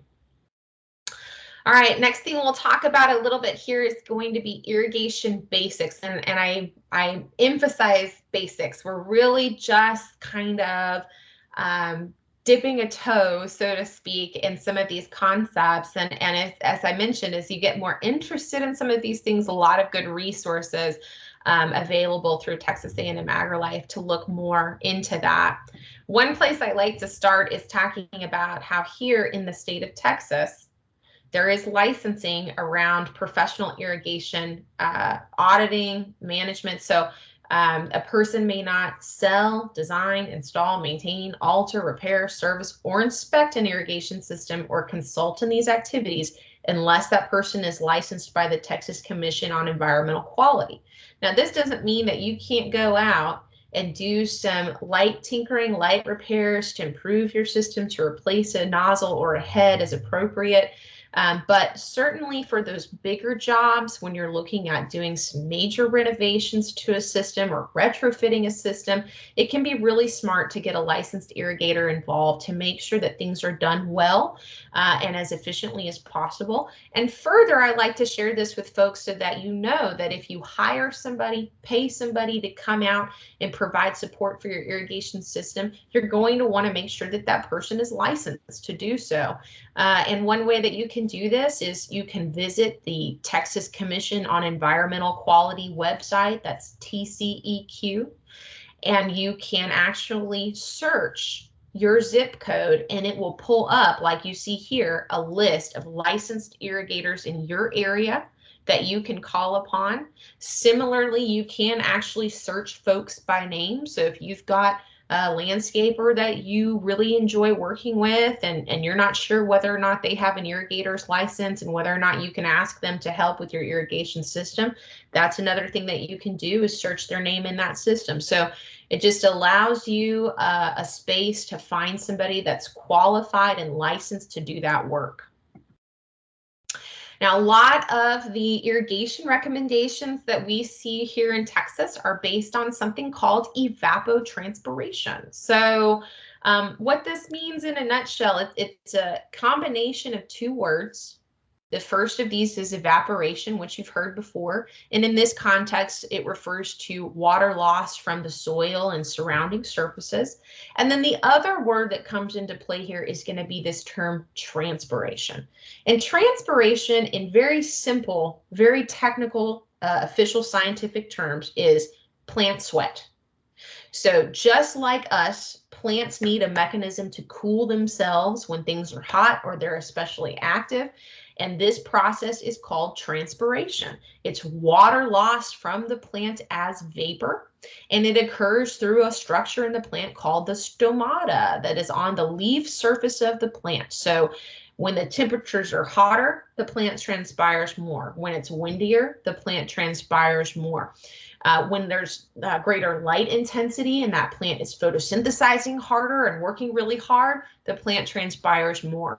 And so we want to irrigate in a way that replaces whatever water is being lost from evapotranspiration. So a lot of the recommendations that you'll see are science-based to replace a certain amount of water based on real-time environmental conditions. And if you guys want to pull a pen and paper out, we'll just do, I'm just kidding, we're not going to do any math here. This is just to show you all of the different parameters that go into calculating evapotranspiration. Essentially, we have here in Texas weather stations set up all over the state that collect this data and use it to estimate evapotranspiration for the particular environment that we live in. Okay, and we refer to that estimate as a reference evapotranspiration. If you're interested in looking at these weather stations and where they're at and what kind of data they collect, it's called the Texas ET Network. And maybe I can get Jeanette to put the link in there somewhere. It's texaset.tamu.edu.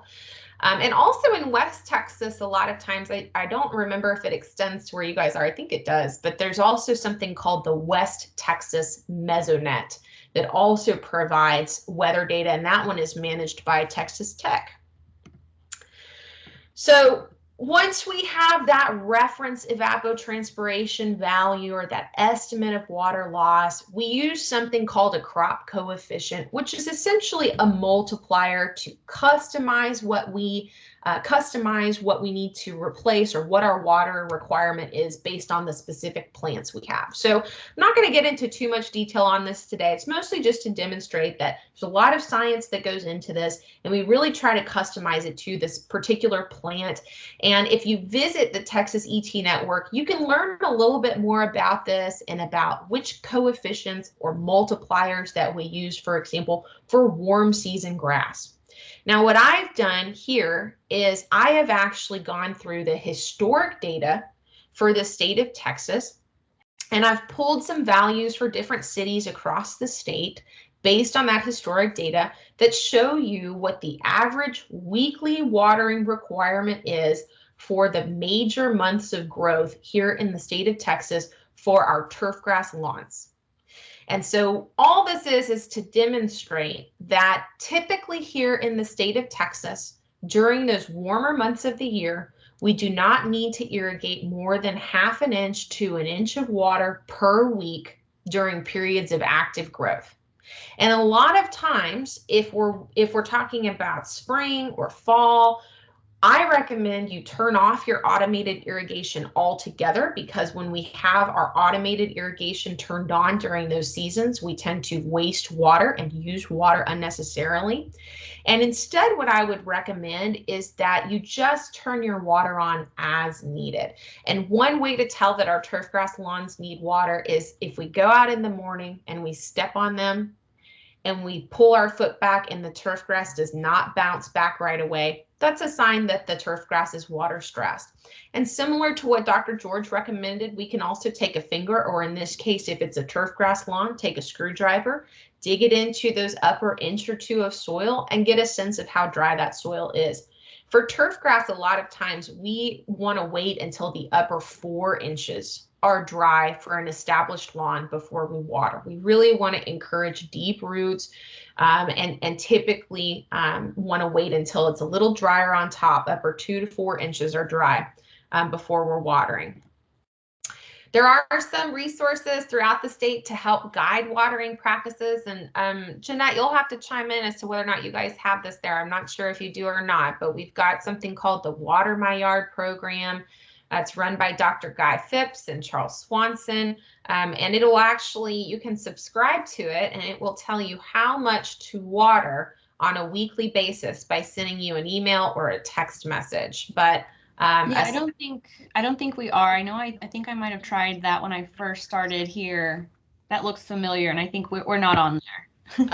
Okay. So yeah, so then what I would recommend then is that you guys just stick with that.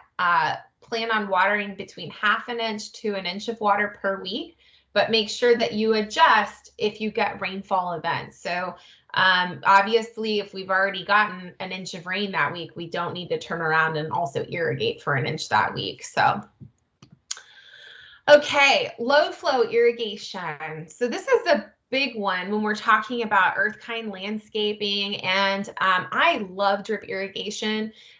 What is it? It is a network of plastic pipes to carry a low flow of water under low pressure to plants, sort of like what you see here.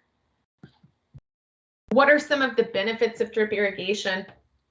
So this is the most efficient method for watering most parts of the landscape. In fact, we typically see that drip irrigation systems are around 90% efficient in terms of delivering water to our plant materials and avoiding water waste, compared with a lot of our sprinkler systems are going to be more between 30 and 60% efficient. So not nearly as efficient. And some of that with our sprinkler systems going to depend on the type of sprinklers that we have. We'll talk a little bit about that. But drip irrigation, if you're really looking to be very water efficient, drip irrigation is the way to go. We also see that drip irrigation reduces soil moisture fluctuations. So to have a healthy soil that encourages healthy plant growth, we want to have some percentage of that soil dedicated to air. And so drip irrigation keeps a greater balance of moisture and air in the soil, compared with a lot of times our sprinkler systems will saturate that soil, at least temporarily.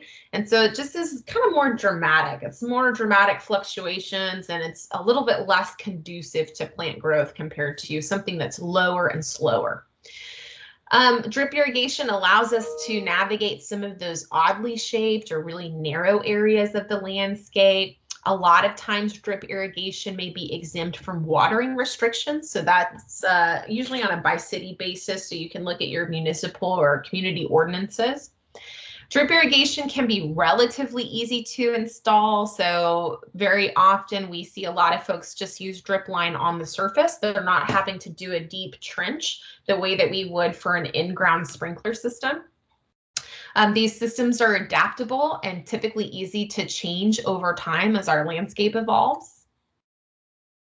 They're ideal for if we have berms or sloped areas, something with a steep slope where we might see really rapid runoff from a sprinkler system. A drip system is going to put water out so slow and at such a low pressure, it's more likely to infiltrate into that soil and less likely to run off.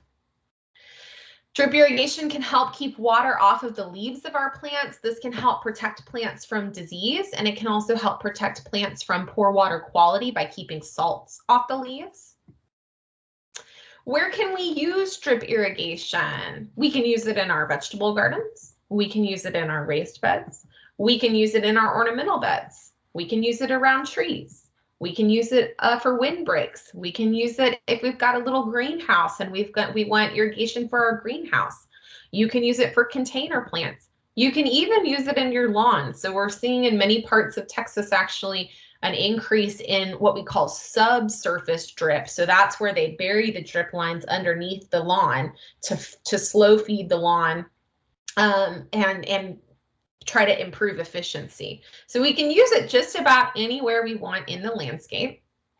In terms of just some things to be mindful of or some common mistakes that we may see, sometimes when folks are putting in a drip system, they may forget some really important components. One of those may be a backflow preventer, which is an absolute must, which we'll talk about more here in a minute. One may be that they forget to install a filter. They may forget to install a pressure reducer. So we'll talk about some of those. So there are some really important components if you decide to put a drip system in that you want to make sure that you do your research on, you want to make sure that you have in order for that system to operate appropriately and also to protect your potable water supply as well. Sometimes we see that main lines are overly long, and so this leads to, we have too much line for the amount of volume and flow that we're trying to create, and so we end up losing pressure. The system is not operating as efficiently. Similarly, we may see that people put too many emitters in a system, same effect. We may see that emitters are too far apart, and this also, comes down to what are the types of plant materials that I'm growing? How do I have those arranged? How mature are they? So those are all things that we kind of have to think about as well. And again, it may mean that we start off with an initial design and then we sort of adapt or modify that design over time. We see sometimes that lines can be a tripping hazard. This is usually an easy fix. We want to use some anchor pins to pin that hose to the soil surface, and you can use some mulch to cover those lines and prevent kids and dogs. And if you're like me, it doesn't need to be a kid or a dog to trip on it. You may just be walking around in your own garden and accidentally trip on it. So having those things covered up. And it does require regular maintenance, but this is true of any irrigation system that we use. And I would say maintenance for drip tends to be a little easier than maintenance for an in-ground system. So we can hook up a drip irrigation system to a lot of different sources. So we can hook it up directly to a pump from a well or a pond. If we do this, filters, you're going to need a finer mesh filter typically than you would for if you're hooking up to a potable water source like a faucet. Because with those wells or ponds, we're going to be more concerned about sedimentation, contaminants, algae, things like that. So we want to have a really good filter for those. You can hook it up to a faucet or a hose bib. You can hook it up to a rainwater cistern. You can hook it up to a sprinkler system. Now, it's really important that if you do this, and we have a lot of DIY kits that are out there, but I always kind of hesitate to encourage people to retrofit their existing sprinkler system. I think it can be really smart if you're going to do that to bring in a licensed irrigator, because there can be some tricky things there about navigating pressure, making sure you still have adequate cover with your other zones. You cannot have sprinklers and drip on the same irrigation zone. You would have to cap everything else off on that zone and just use that one source for your drip lines, which means you would lose some sprinkler coverage depending on how your design is. So again, this is where it might be good to bring in a licensed irrigator. Now, when we're putting a system in, again, important to make sure that we have several critical components. So if you're putting in a more permanent system, you're hooking up directly to a pump, the order is going to be backflow prevention device, which is going to be a device that prevents contaminants from backwashing into your potable water supply. So it creates a barrier to protect that potable water supply, and it is an absolute must. Then after that, you would have your control valve, which is going to control the flow of water and allow you to turn individual zones on and off. And then you're also going to want to have a filter and a pressure regulator. So a pressure regulator is necessary because many drip systems are designed to operate at a low pressure, typically between 20 to 40% or 20 to 40 psi. And a lot of times your household water pressure is about 50 to 60 psi. So that pressure is considerably higher than these systems designed to operate at. So you need that pressure regulator to bring that pressure down to what is suited for this new irrigation system that you're putting in. And again, that filter is going to be important to prevent contaminants from getting into your drip line. Even if you're hooking up to a potable water source, you're going to want at least a 150 to 300 mesh filter typically. And like I said, if you're hooking up to something else, pond, well, rain tank, you're going to want probably an even finer mesh than that to really help clean that water. A lot of different options for tubing. A lot of times for drip system, we see folks use this 17 millimeter or about a 1/2 inch brown tubing. If you purchase it some other places, it may be black, just depending on where you get it. And you have the option of doing solid tubing, where you put in your emitters or your branch off tubing the way that you want, or you can buy drip line that already has emitters built in. So these little kind of black splotches that you see here in this photo are emitters. So, you know, the upside to this is it's maybe a little bit less work, a little easier to just get it out there and go. But the downside is going to be that it's predetermined. So the spacing is going to be fixed. The emitters and the output's going to be fixed. Whereas if I use solid tubing, I have a little bit more flexibility. The other type of tubing that we'll see is going to be this distribution or spaghetti tubing, which is what we could use if I wanted to branch off, just depending on how my plants are spaced in beds, or if I wanted to feed that into some container plants there in the landscape as well. A lot of different options for different emitters and bubblers, and so I'll just kind of go through these really quickly. We've got these basic emitters, which are going to be very low flow that you put on the surface. They're typically going to be color coded by output. I typically recommend that folks purchase all of their emitters from the same place because the color codes are going to be potentially different depending on the manufacturer. Can create some confusion there.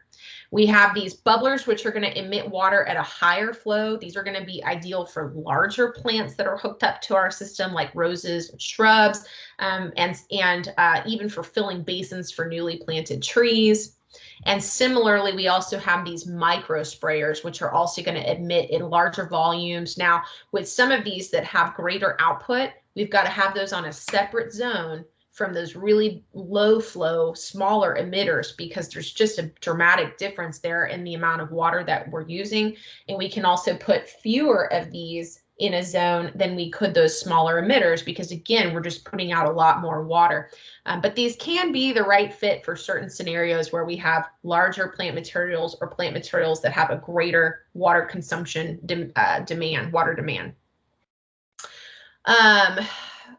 Again, these micro sprayers, they're not going to be as efficient, for example, as a surface emitter, but it's just all about, you know, thinking about what's the right fit for me. And again, you're probably not going to be able to walk away today and know exactly what to do, but you'll at least have a sense of this diversity of options and know that there's a lot of great resources out there to learn more. All right, let's talk a little bit about sprinkler irrigation for our lawn areas in particular. in terms of what are some of the common irrigation issues we see, particularly associated with sprinkler systems, the first one's going to be overwatering.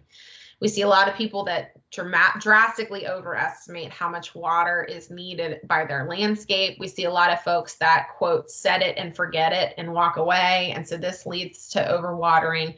We see systems that maybe were not designed properly, installed properly, have been modified in a way that's incorrect over time.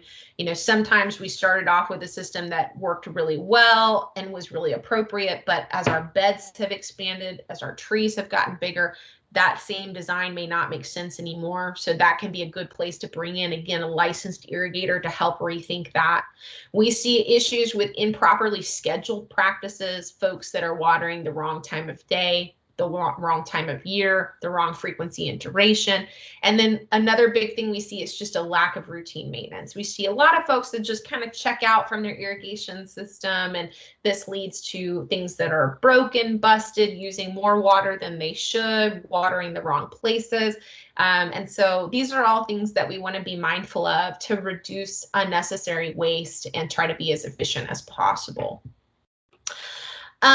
So when we're talking about output efficiency, we have a lot of different heads and nozzles. Even I get overwhelmed sometimes when I'm going to the store to look at some of this, but this is a very basic overview. So one of the most common types of heads and nozzles that we'll see are these fixed spray heads, which are going to just pop right up. They're going to have a fixed output, and they're going to put things out in high volume, but a kind of a fine mist. And because of those smaller droplets, we see that these fixed spray nozzles are typically the least efficient option we can have for a sprinkler system. We see a lot of evaporative losses, you know, especially if we're out in West Texas. We really want to consider, if we've got these, swapping them with something else that's going to be more efficient. Our motto with irrigation is low and slow. We want a slow output that's going to stay as low to the ground as we can get it, and try to encourage as much contact with that soil as possible. So what we might swap those out for is going to be these multi-stream rotary nozzles that you see here next to it. So a little bit lower output, much lower precipitation rate, which means it's putting it out in bigger, heavier droplets that are more likely to make it to our turf grass or to our soil surface. Now, these in particular are going to be good for smaller areas. So certainly if I've got an area that's 15 feet or less, this is probably going to be a good option for me. There next to it is going to be a rotor head, which actually has gears in it that allow it to rotate. And these are going to also be more efficient than that fixed spray head, but they're going to be really well suited for large areas. So this is what you'll see out on a big sports field or a golf course, or in larger turf grass lawns, are going to be these rotor head nozzles. So we see a lower precipitation rate. They can cover 4 times the area of a spray nozzle typically. If you're anywhere between 15 and 30 feet, you can choose either of these. It becomes kind of more personal preference. But those 2 middle ones are typically going to be a more efficient option for turf grass watering than that first one you see there on the left. And then, of course, our drip irrigation is going to be the most efficient option that we have. We want to make sure that we've got at least rain and freeze sensors on our irrigation system to make sure we're not the person that's watering in the rain. And freeze sensors will also help protect our irrigation equipment and prevent safety hazards caused by ice. And in some cities, they're actually required. We have some cities that have municipal ordinances that require this on irrigation systems. Now, we talked already about how a lot of recommendations for watering here in Texas are based on inches per week. So we said a lot of times most of our lawn and landscape areas do not need more than 1/2 inch to 1 inch of water per week during the summer. But in order to put that out, we have to know, what is the precipitation rate for our system?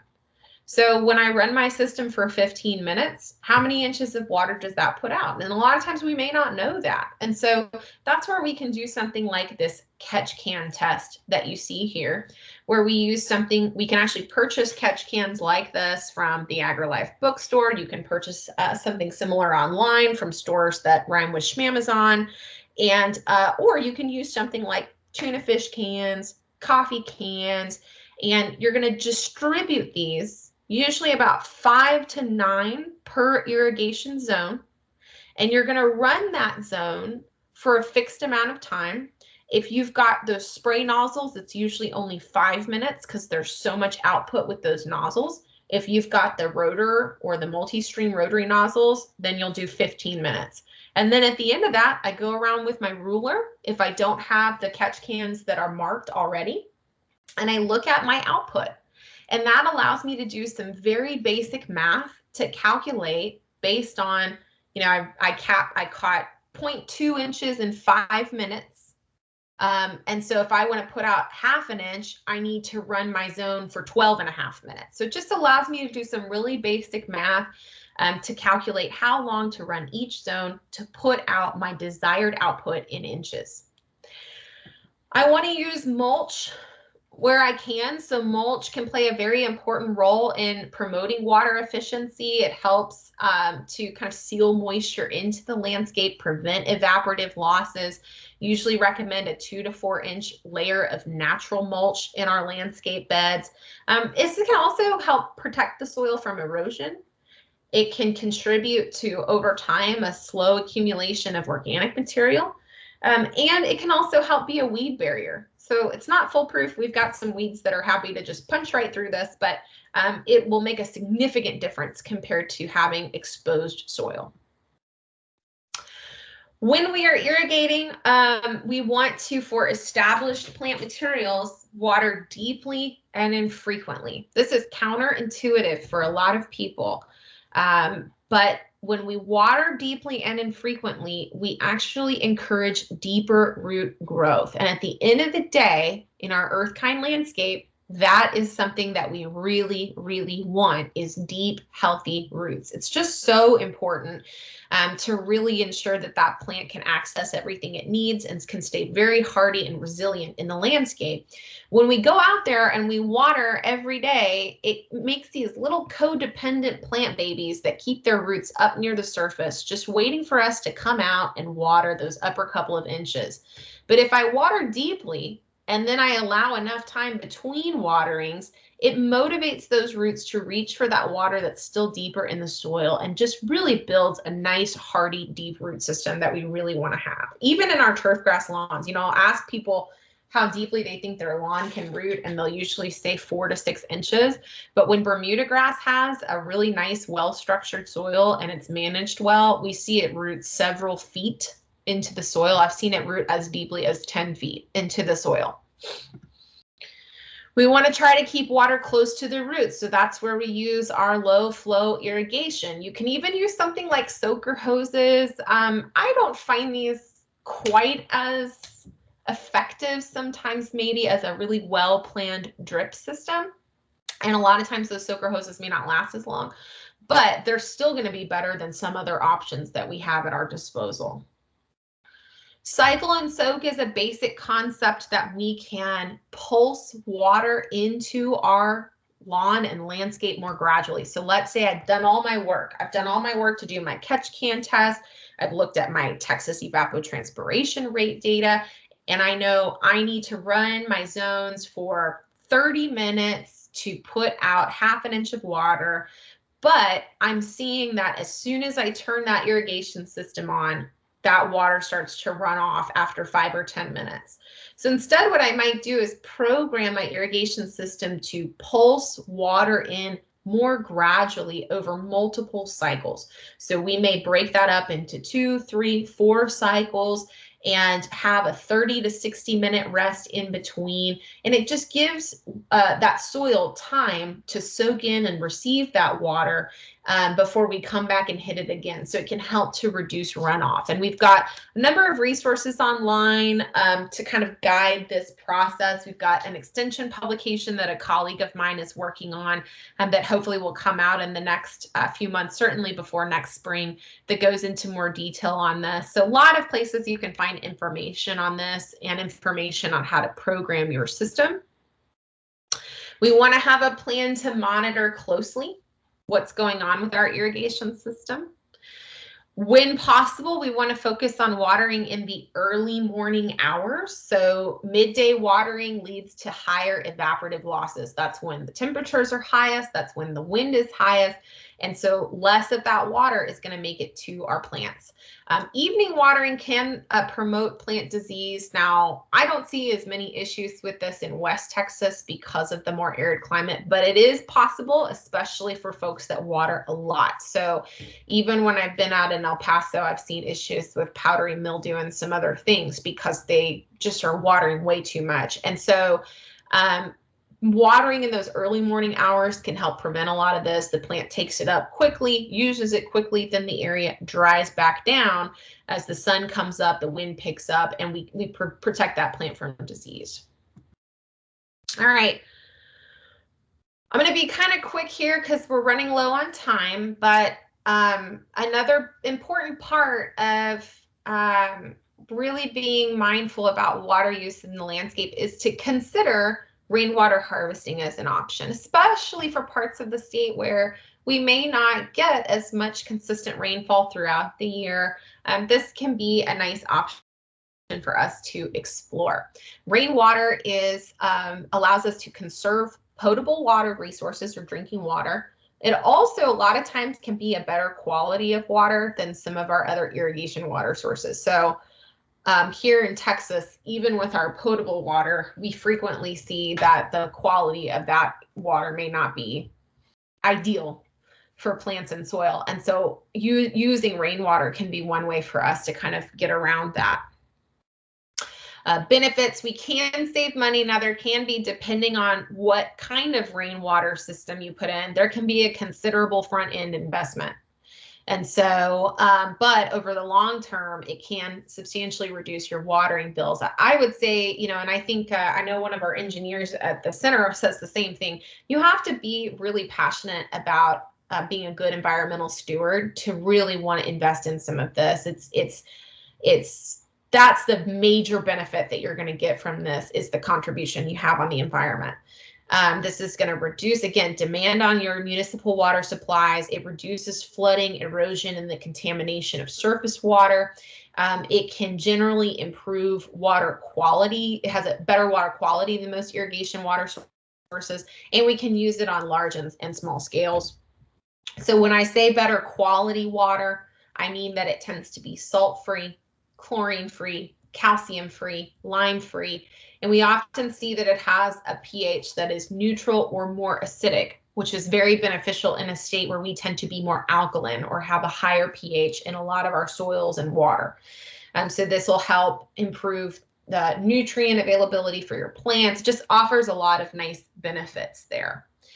We have simple and complex rainwater harvesting systems. A simple system is essentially where we manipulate the landscape to move water naturally into a landscape holding area. And so when we're talking about this on a really kind of fancy, very attractive scale, we're talking about a rain garden. We're talking about moving water and taking advantage of water that's coming onto our roof, our sidewalk, our driveway, our soils, and moving it into a catchment area in the landscape.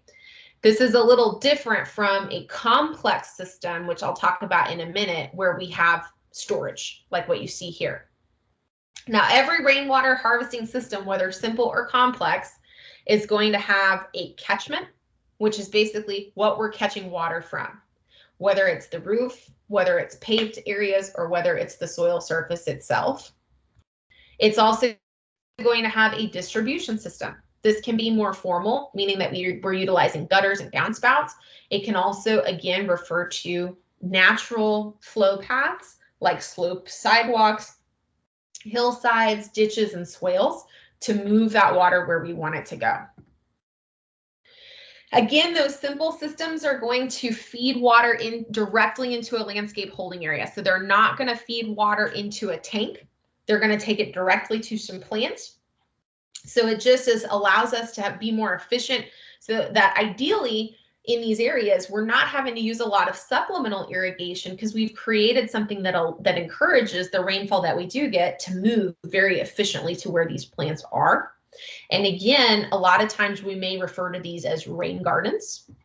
We want to choose for these areas some good deep rooting plants. We actually see that some of our native bunch type grasses can also offer a nice benefit of helping to clean the water very effectively. They filter out pollutants from that water so that even if water leaves our landscape, if it's passed through where these plants are, it's going to leave our landscape cleaner maybe than it came in.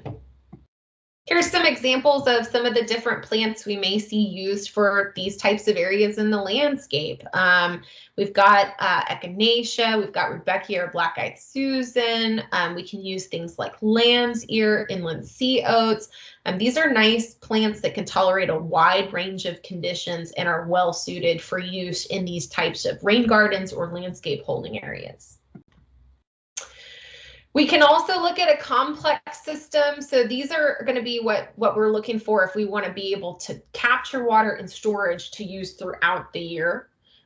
These can be more costly than a simple system, but they can have greater overall water savings because they allow us to have water when we really need it during dry periods.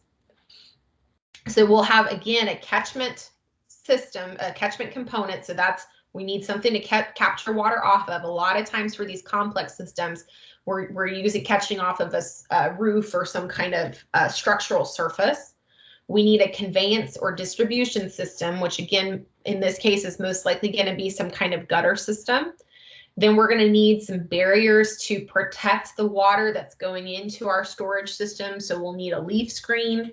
We'll also need a first flush diverter for smaller materials like pollen and dust. And then we'll need to pick our storage container, and there's so many options for storage. In order to do a complex system, you're going to have to do some calculations to think about what is the supply, how much water can you capture, okay? And you can also use the Texas ET network to think about what this looks like over the course of the year. When are you primarily getting rainfall? How is this going to work throughout the course of the year in terms of recharging that storage system? And then you'll also need to think about demand. What is the demand that your plants have, and will you be able to meet that demand with the amount of water that you capture? Just to give you kind of a sense, let's say I've got a 1,000 square foot roof and I get a 1-inch rainfall event, I can collect about 600 gallons of water from that single 1-inch event off of a 1,000 square foot roof. So again, we've got some great resources if you're really interested in this that kind of walk you through this in a lot more detail. I'm happy to share those with Jeanette if you're curious. A couple of little last questions I get about this that come up. One is about mosquitoes. Make sure that you don't just have open buckets of water to collect rainfall. You're going to want to protect openings to these storage containers with netting or mesh screens. And then there's some basic things you can do too to deter mosquitoes. We see some folks use goldfish, for example, to eat them. Vegetable oils and natural dish soaps can help create kind of a slick surface that's undesirable to mosquitoes. We can also purchase mosquito dunks. And then the other thing that we want to try to keep out of our rain tanks is going to be algae. Algae can gunk up our outflow from our rain tank and cause issues for our plants as well. Best way to prevent algae is to keep the sunlight out of your tank. So put it in a place that's not in direct sunlight, use opaque barrels, paint them if you need to. And you can use a little splash, a little tiny splash of bleach occasionally when you need to clear something out that's accumulated, and also focus on keeping your gutters clean. A lot of places to get more information on this. So rainwaterharvesting.tamu.edu offers a number of good resources.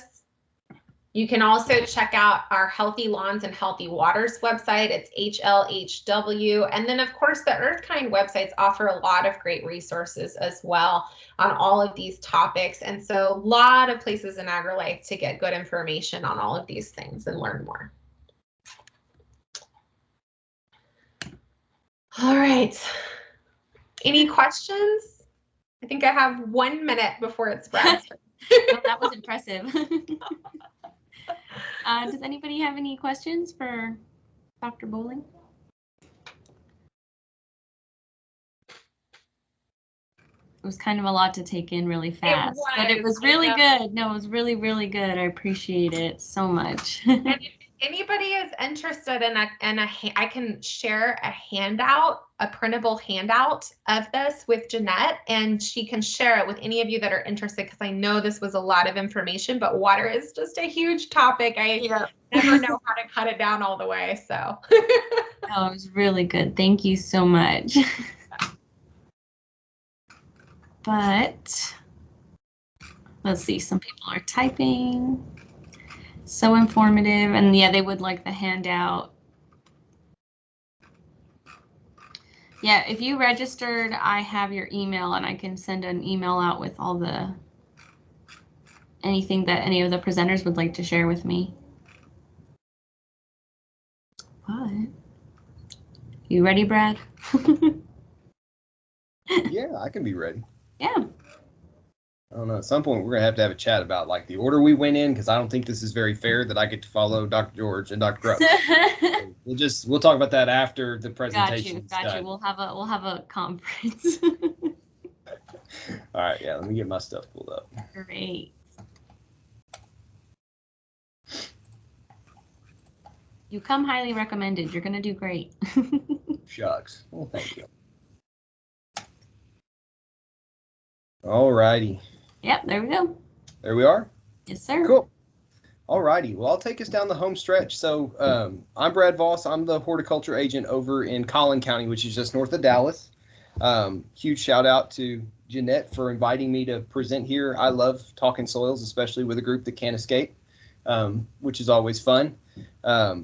Dr. George and Dr. Grubbs did a fantastic job setting the stage for what I'm going to talk about today, which is how to build an earth-kind soil, which surprisingly does not take an awful lot of time to do. So rather than just have a one-slide presentation, we're going to talk a little bit about what soil is, the role it plays, the differences in some of the soils that you guys have in the Permian Basin, which I'm from East Texas. I've lived in nothing but clay, but that's fairly unique. You guys have quite a few different types of soils. So we're going to talk about that and basically cover how to get the most out of your soils, because it is your biggest resource.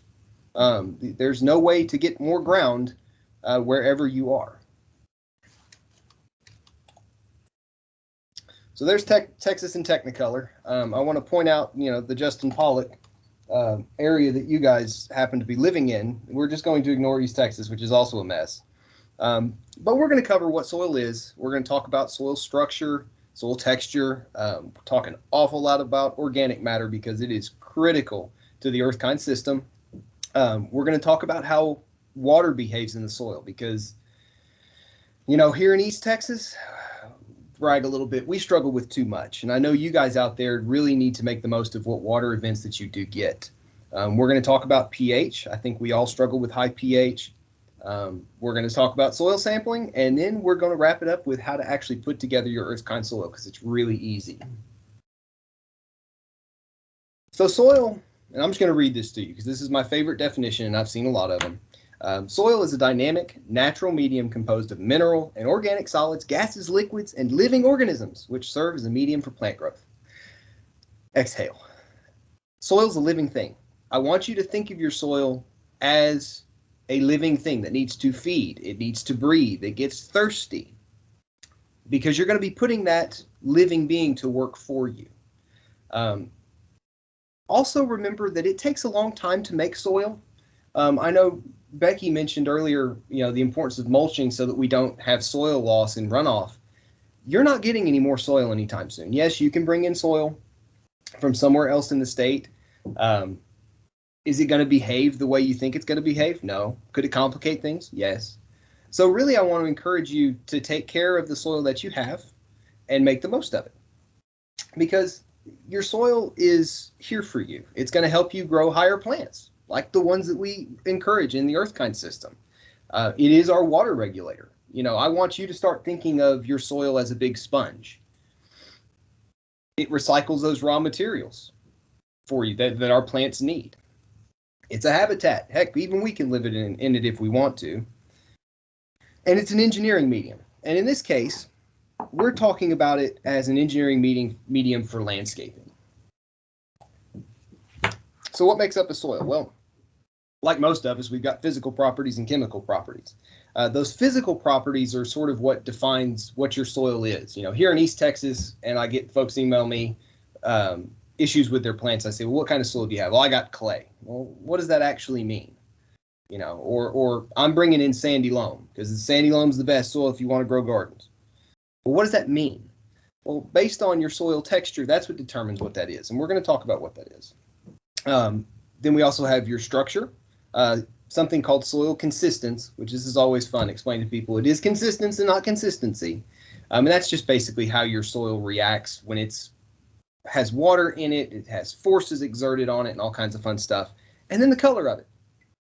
Color is a good indicator of what your soil is made out of. If it's got iron in it, it's going to be red. If it's, highly calcareous, like what most of us have, it's going to be sometimes it can be kind of whitish, grayish, brownish, all other soil colors.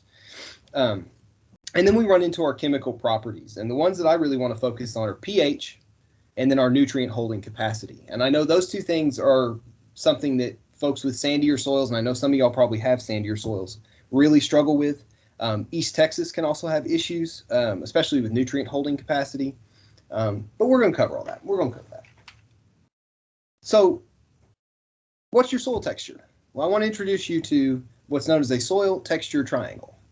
And your texture is the proportion of sand, silt, and clay particles. And however percentages you have is what's going to tell you if you have a clay, a silt loam, a sandy loam, a straight sand, what have you.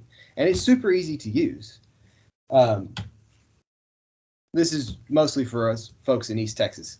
If you get above 40% clay in your soil, you've pretty much got a clay. I think there's some of y'all out there that have some heavier clays, maybe down in some alluvial areas. But for the most part, and Jeanette, you can correct me if I'm wrong on this, a lot of y'all are dealing with more sandy and loamier soils, which is, especially those of y'all with loams, that's a good thing. So now, most of us, many of you probably already know this stuff. Everybody's built a sandcastle at some point, hopefully. If not, you're missing out. I encourage you to go do it this weekend. But sand is very loose. It's the largest of the soil particles. It feels gritty. If you squeeze a ball of sand together when it's wet in your hand and you let go, it's probably going to fall apart. Silt is much smaller. It's almost clay-like, and where it's going to feel smooth when it's wet, but it doesn't get sticky. And if you squeeze it together in your hands, the little ribbon of particles that comes out is not going to form a big long ribbon. It's going to break off kind of like sand will, but not as readily. And then clay is the smallest. I mean, you're talking if a sand particle was a basketball and silt is a golf ball, a clay particle, you might be able to see it, like maybe the end of a ballpoint pen, something like that, absolutely microscopic. And clays, based on their chemical properties, is what allows us to make pottery out of stuff. Because if you get it wet and you squeeze it, you can actually form what's called a ribbon, called a cast. So how you put those together is what determines what soil you have. So here's our fun exercise for the day. If you have 10% sand and 70% silt and 20% clay, hey, presto, you've got a silt loam. It's as easy as that. And really, you only need 2 of them because it's going to add up to 100%. So we'll do another one here. Yes, I already have the answer down here. That's fine. Based on what I told you earlier, you had 50% clay. You can pretty much jump the gun and say, well, you've really only got 3 choices. Now, all that being said, and as awesome as soil texture is, don't worry about it. I don't want you to focus on it. You're never going to change your soil texture unless you remove all of it and bring something else in. And that's not a good idea. It's expensive, and you don't need to. Focus on your soil structure.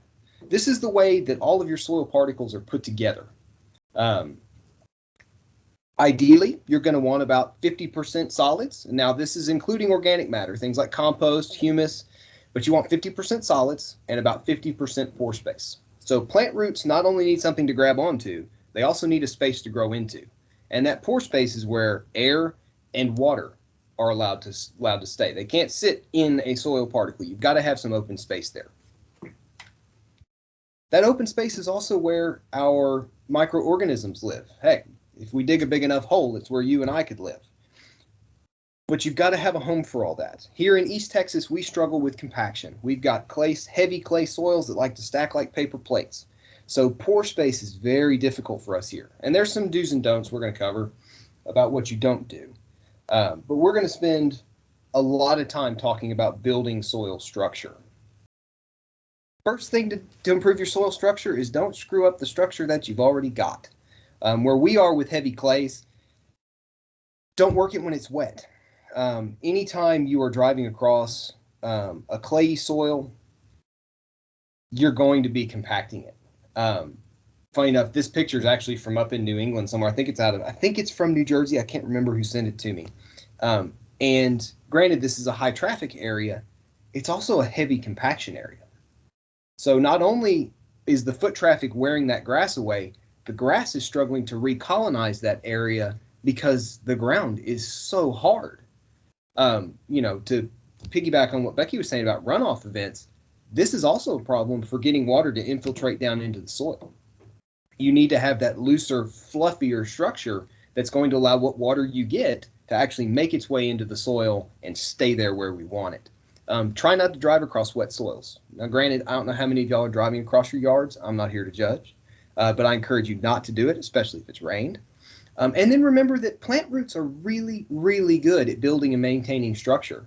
Again, Becky talked about how deeply Bermuda grass can root if you water it correctly, deeply and infrequently. Well, as those roots are tunneling their way through the soil, they're also building pathways for water to actually move around. Earthworms are good at this too, by the way. And just remember, most of us, we live in what used to be the prairie. We used to be covered with grass and covered with root systems. In a way, we need to try to preserve as much of that as we can. It's really easy in your yard. You've got a whole bunch of root systems already. It's not quite as easy in a garden environment. In an ag environment where you're doing lots of row crops, I would encourage you, I don't know if we've got any folks out there doing that, but I would encourage you to no-till drill as much as you possibly can and leave your stubble behind. As long as you're not encouraging disease problems, those roots, as they break down, are going to be giving you organic matter, which is always good, but it's also going to be allowing pathways for that water to make its way into the soil. Now, for the earth-kind system, and we're going to wrap up with this too, you're going to want to add compost, fully finished, high-quality compost. And then if you have a sticky, heavy clay soil, expanded shale. If you're in a sandier soil, you don't need the shale. You don't have a drainage problem. Well, you don't have a water retention problem. Well, yes, you do. You don't need the expanded shale. Let's leave it at that. For those of you that do have clay soils, expanded shale is a permanent soil addition. You put it in there, it's basically jet puffed shale. So it's nice and porous, nice and light. It'll hold a little bit of water, not a ton. But it's a permanent addition that will just loosen your soil up. It works tremendously well in sticky, heavy clays, which I encourage you. I've got 2 videos here. The first one is Dr. George, where he talks about expanded shale and expounds on it. It's a great video. It's about 5 minutes long. All of y'all, check it out. Those of you, like I said, those of you with sands or sandier soils, you really don't need it. Focus on a good, high-quality compost. Also, if you have a clay soil, please, please, please, I didn't underline it, but this is a verbal underline. Don't add sand to clay soils. That's a really quick way to wind up with low-grade concrete. I know there's a lot of information on the internet. If you search hard enough, you can find anything on the internet. There are a lot of people that advocate adding sand to clay soils. Please don't do it. Please don't do it. You don't need it. Compost and expanded shale. And then if you would like to actually watch Dr. George and I build a pint-sized earth-kind soil, check out the last video, because we did it out back of his and Miss Brenda's house.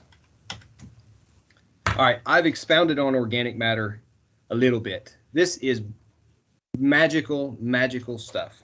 I cannot find a soil that will not benefit from having organic matter added to it. I encourage you all to try to find a soil that won't benefit from having organic matter. Most of the time, we're talking compost. High quality, fully finished, plant-derived compost. How do you know it's fully finished? First and foremost, what does it mean? Fully finished basically means that the decomposition process is basically complete or almost complete. The microorganisms that have been breaking down that organic matter have completed that process. Before that, you can actually pull some nutrition out of your soils to get those microorganisms working on it, and you can pull nutrients away from your plants. a real quick way to know if your compost is good and fully finished, smell it. The nose knows. If it doesn't smell quite right, it smells kind of funky, it's either rotten or it's not fully finished or it's out of balance. If you rub it together in your hands and it's fairly dry, you come away, you might have a little bit of black residue in the creases of your hands. And then if you smell them, you might get the faintest little earthy smell. Good compost shouldn't smell like much of anything. And like I said, you'll know it when you know it, and you will for sure know when it's not good. You can get good compost pretty much anywhere. I've got good bought compost at the big box stores. I've bought compost at nurseries, and I've bought it in or had it delivered in bulk from a city before. What I encourage everybody to do, flag down somebody, an employee, and ask them to open a bag. If they don't want to do that, take your business somewhere else. Now, I will tell you, if you go to a big box store, if you look hard enough, there's probably already a bag with a hole in it, and you can check it out anyways. But you need to be looking at that product to make sure that you're buying a good product, because I've also bought some crummy products. I've bought compost that was basically mulch. I used it as mulch. It was fine.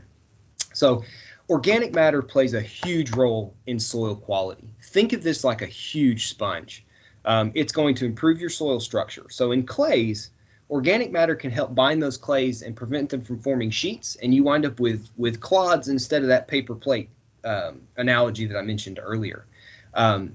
For us in East Texas, where we struggle with having too much water, compost is that magical stuff that will let the excess water drain away because it doesn't bind it so tightly that gravity can't pull it away.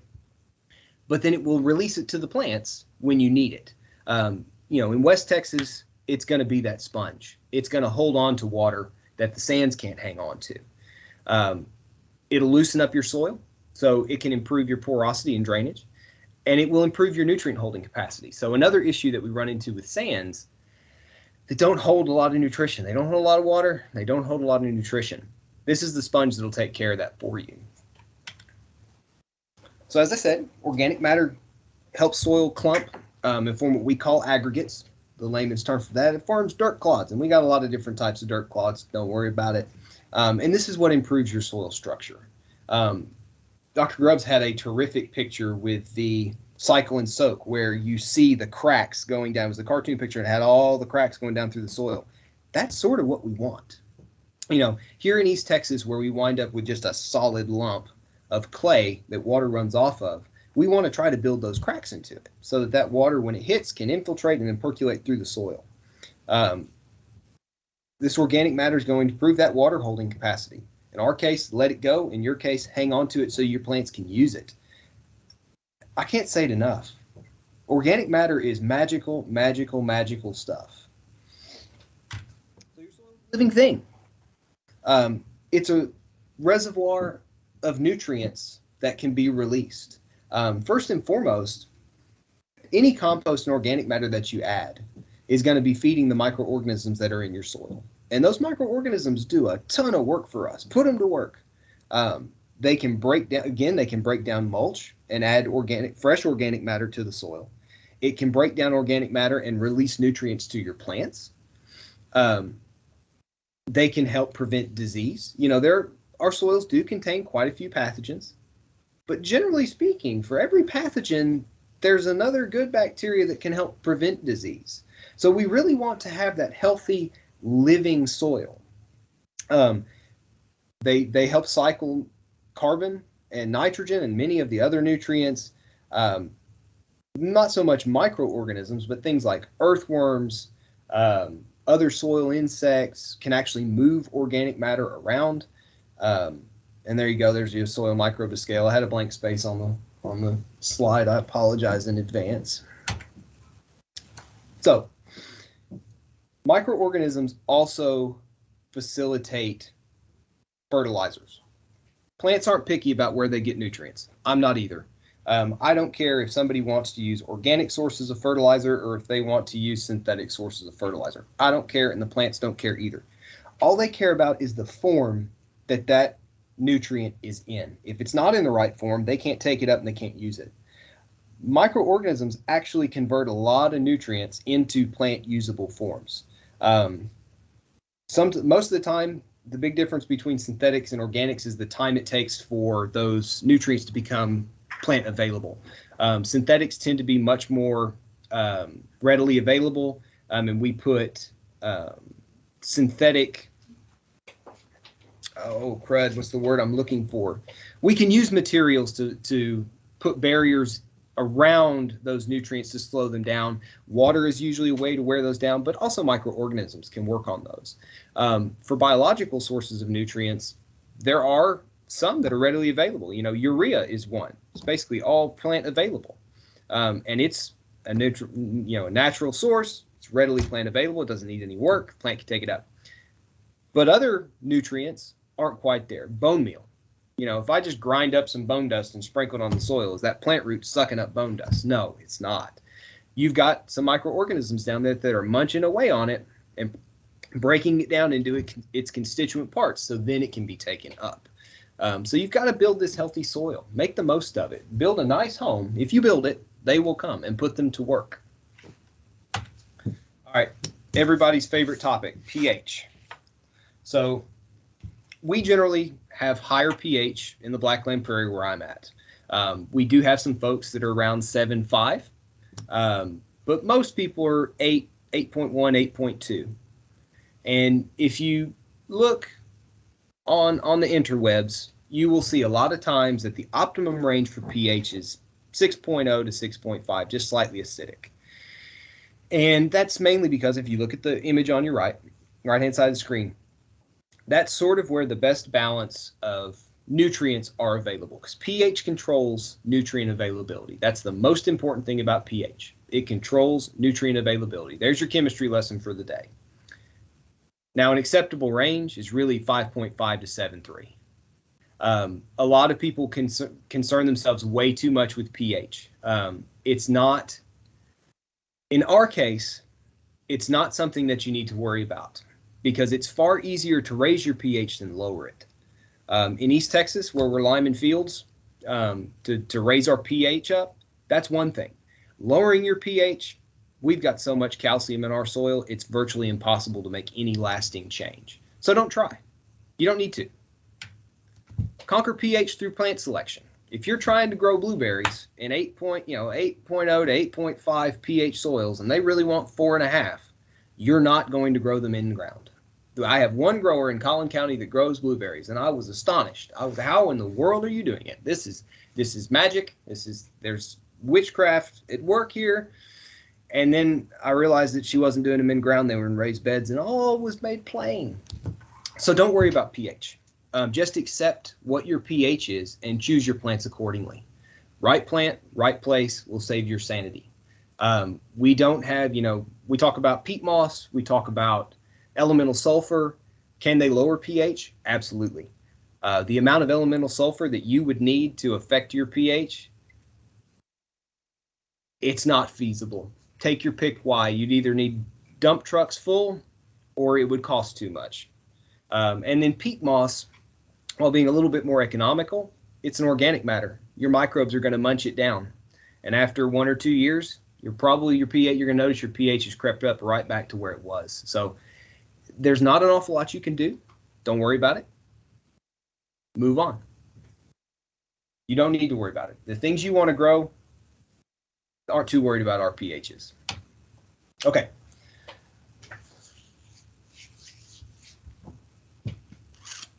Soil water is a very interesting topic.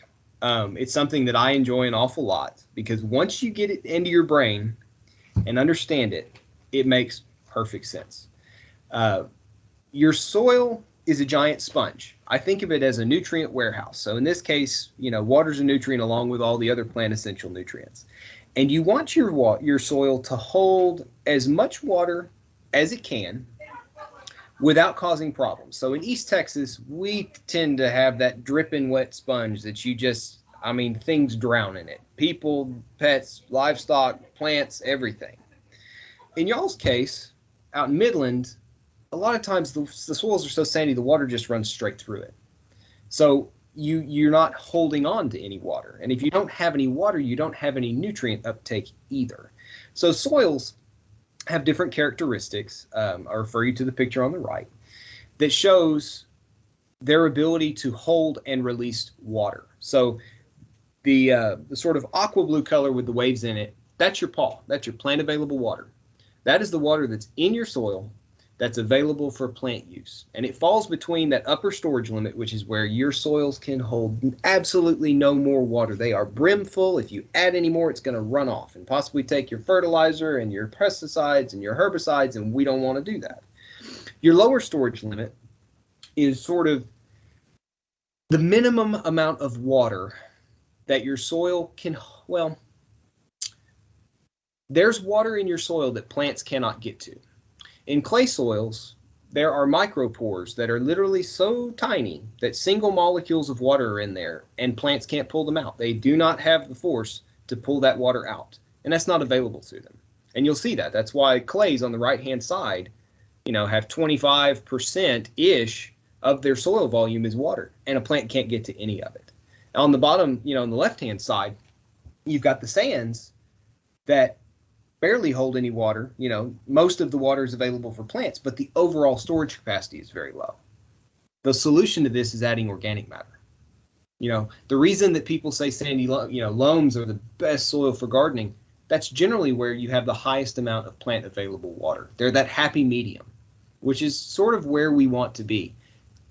You can't change your texture. You're not going to take your loam to a silt loam. You're not going to take your sandy loam to a loam. Work on your structure. Your structure is what's going to improve that pore space and give you that access to the water, which is really what we're doing through Earthkind. So add your organic matter, add your organic matter, add your organic matter.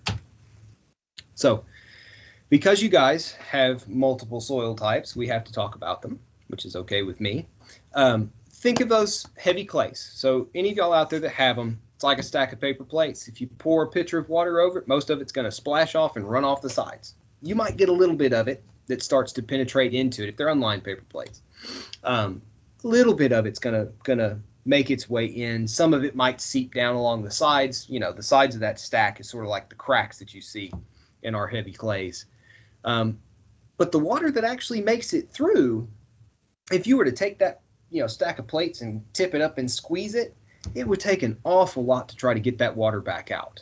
And that's a really good analogy for the water in our clay soils. Once it's in there, and it's hard to get out. But if you start cutting that stack of plates up and maybe cutting it this way, so you're adding larger pathways for that water, plant roots can get to it. The water is not bound so tightly, and you can actually use it. That's all we're doing with organic matter, is we're just simply building that better structure, allowing those clays to aggregate, to form those clods, and then make those cracks. In sandy soils, add more organic matter. Hopefully y'all are noticing the theme by now. Sandy soils have the opposite. They drain extremely fast. They hold water very, very poorly. Now with that, if you're adding a fertilizer and it's dissolving in that water, it's running straight through that soil along with the water. So you're also losing nutrients as well. You also don't get a lot of lateral spread in sandy soils. So hopefully y'all can sort of see this. In a sand, and let's say you've got a drip emitter up here like Becky talked about.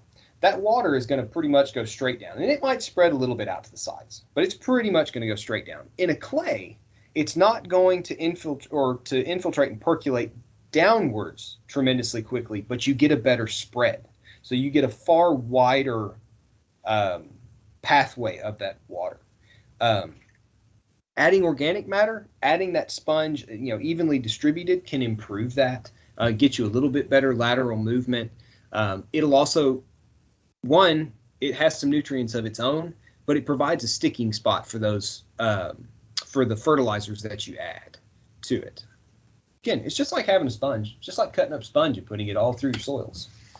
Now, we cannot talk about soils without talking about soil sampling. If you've never done a soil test before, you need to. And I'm sure that Jeanette has the soil sample bags and the instructions at the office. And if not, it's all online.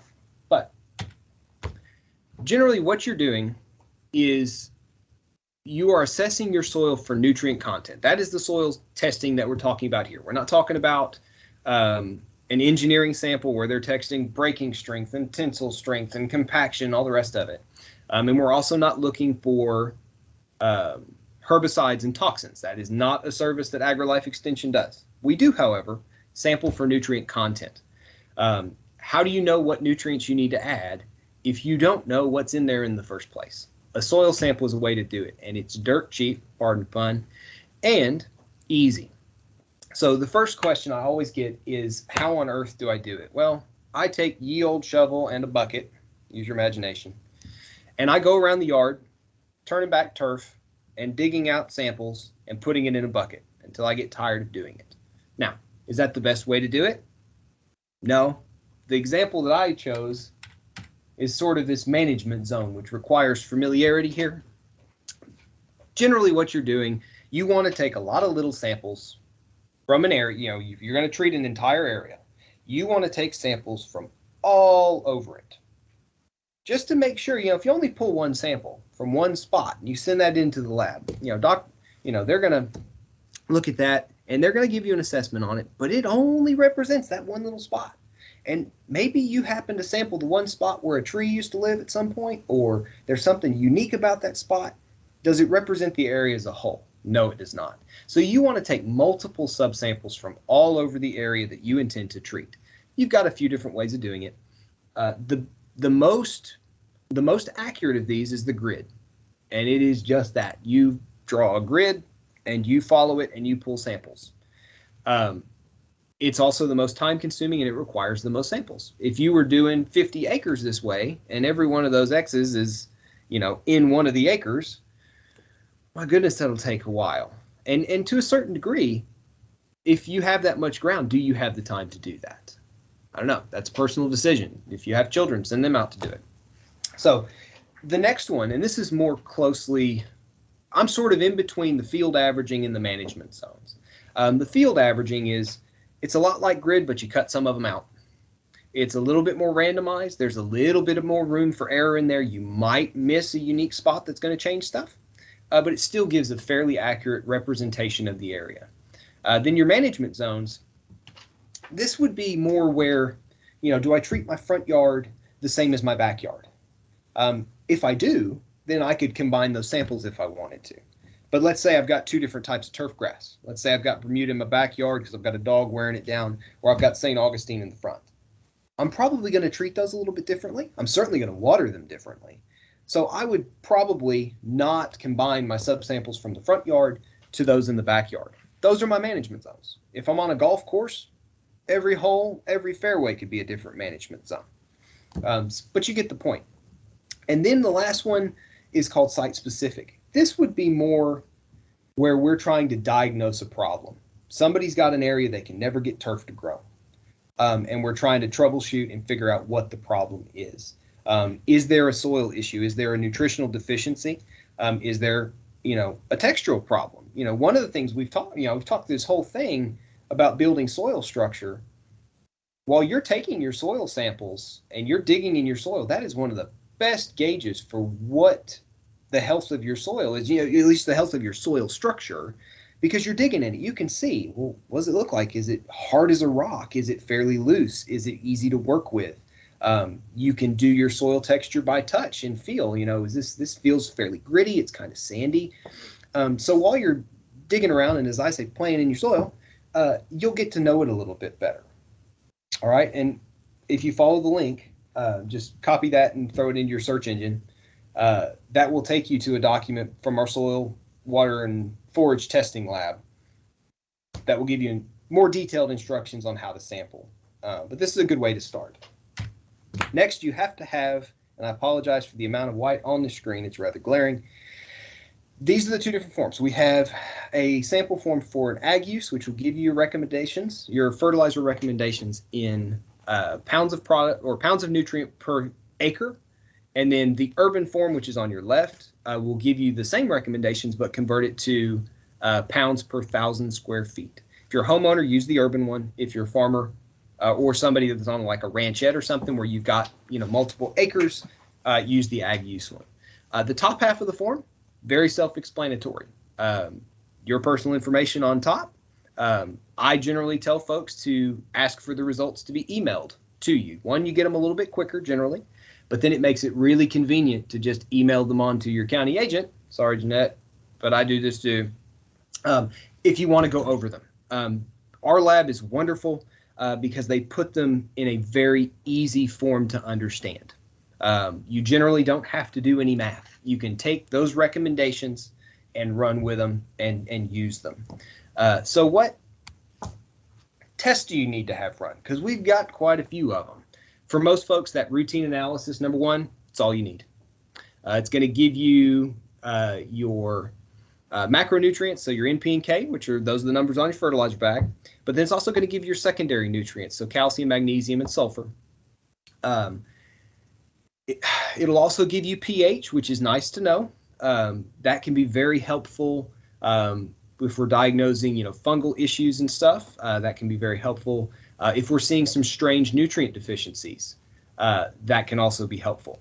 It'll also give you salinity. If you're irrigating from groundwater, salinity can be an issue. It can also give you some strange deficiency symptoms. The next one that I tend to recommend to folks is number 2, and that is routine analysis, but it also gives you all your micronutrients. If it is the first soil test somebody has ever done on an area, generally I tell them to do number 2. That way they get a good baseline for all the plant essential nutrients that we're going to be concerned with. And then after that, typically routine analysis is fine unless we're seeing some weird deficiency symptoms. Beyond that, this is where we start seeing maybe we've got some problems. We do struggle sometimes with boron toxicities, which boron is a plant essential nutrient, but if you get too much of it, it causes problems. That's also in our groundwater. I already talked about salinity being an issue. We can actually test your soils. I say we. The lab can actually test your soils for organic matter content. That one's a little tougher because you have to be rather diligent about picking out plant roots and twigs and grass and things like that, or it's going to skew your results. I fall into the category if you're testing, say, a garden bed, and you're working compost in and you know that you're mulching every year, so you're adding that organic matter to it, trust the system. You don't need to worry about that. And then you can go whole hog if you want to with number 12 and just get every test that we can possibly get. But these tests are cheap. That basic analysis is $12 plus whatever it costs to send it to the lab. Now, send it to the lab. We do not do this testing in our offices. This lab is down in College Station. You can send it via the post office. You can send it UPS or FedEx. There they are. But it's very economical. $12 for the routine, $19 for the microanalysis, plus the shipping to get it down there. Please do a soil test. I tell folks to test in the off season. Just work it into your yearly plan. If you're going to be gardening, do it every off season. So if you're doing 2 different growing seasons, test in between them so that you know what's going on. And as you do this year after year, you will get a feel for how your soil behaves growing certain crops. You'll learn, if you're with a yard, you're going to learn how your turf behaves. You're going to learn the uptake that your turf has. And I still encourage you to test every year, but you can probably find that you can back it off a little bit if you want to. But, for that money, do it every year. Okay. I told you we'd build an earth-kind soil. We're almost at the finishing line. Building an earth-kind soil is extremely, extremely easy. I wrapped it into one slide for you. So if you just want to print one slide to go to your home improvement store to buy parts, this is what you do. First step, clear the area of undesirable vegetation. In my case, I tend to use glyphosate. That's especially if I'm dealing with Bermuda grass, because as soon as you try to kill it, it's going to fight back, and it's always going to fight back. But you want to clear the area of vegetation. Work in, if you're in a heavy clay, 3 inches of expanded shale. I like to work in the expanded shale first because it makes digging and turning that clay so much easier. You can do it with a shovel. That's what, Steve and I did. But if you have a rototiller, you can do that. Work it in as deeply as you can. If you're using a rototiller, go as deeply as that lowest setting will go. Once you've worked in that expanded shale, 3 inches of high quality, fully finished plant-derived compost. We already talked about how to find that stuff. Same deal. Work it in just like you did the expanded shale. All right. Now, I didn't put this in here, but you want what's called crowning the beds. And that is essentially the middle of that bed needs to be higher than the sides. And what that slope does, you know, we've already got a nice, fluffy, loose, well-structured soil. But when it rains, you're still going to probably have a little bit of runoff. And you don't want that water pooling and sitting on top. You want to give it a pathway to run off the top of that landscape bed.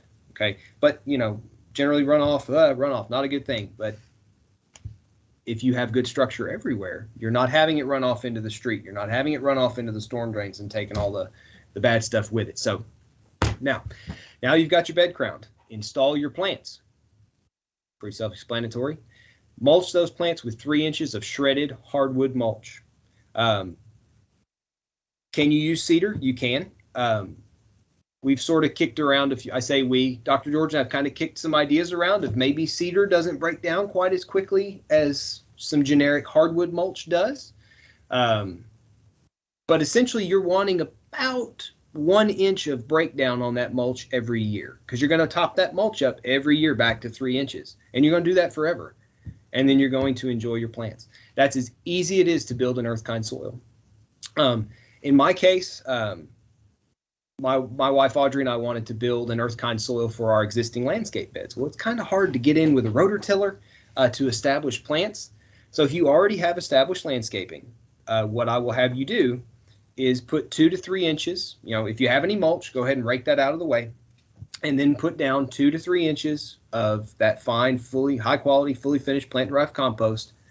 Put your mulch back on, top it up to 3 inches, and let Mother Nature and her earthworms move that organic matter throughout and roll out. That's all there is to it. And it works. And there's your proof. So I'm lucky here in McKinney that I have Myers Park. It's one of the premier earth-kind research gardens in the country. The picture top left, bottom right, that is out at Myers Park last year. And then the top right picture, that is the Allen Public Library where we have some more demonstration beds. It works. These plants are not treated with pesticides. They are not fertilized. They are very, very, very, very rarely watered. Some years they're never watered. And then huge shout out to my master gardeners here in Collin County. One, many of them helped establish these trials before my time with Extension, but they still are out at Myers Park maintaining those gardens, installing plants for the annuals, maintaining them, and educating folks that come out and look at them. So if any of y'all are ever in Collin County, one, call me and I'll take you out there. It's a public park. Anybody can go out there, but I'd be happy to join you. So there's my contact information. If any of you need it, I can give it to you through Jeanette. But with that, I'll take questions and wrap us up a little bit early.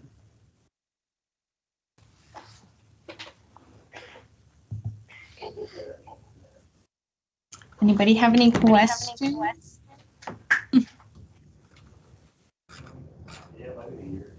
I did write in the chat box that we do have lots of soil sample bags and forms. Cool.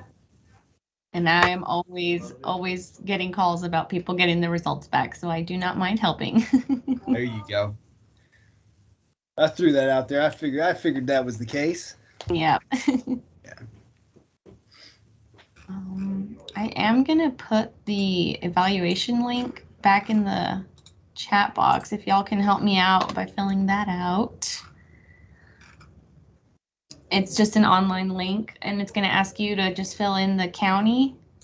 So you'll click on the link, it'll send you to a page that says please select county, and if you can just select Midland.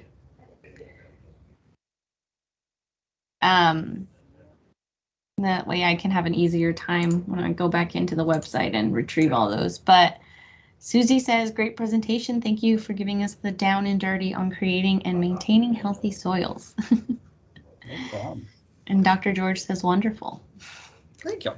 Thank you. I love your enthusiasm. I guess one other shout out I'll give too. if you have not gone to the Aggie Horticulture Facebook page, I encourage Oh, all yes. of y'all to do that, because there are some terrific videos out there done by all of Extension Horticulture over tons of different topics, from soils to vegetable gardening to ornamental landscaping. And there's tons of videos of all different lengths depending on how much time you've got. And you can look up, and 3 hours later you've been watching plant videos for 3 hours. So check those out.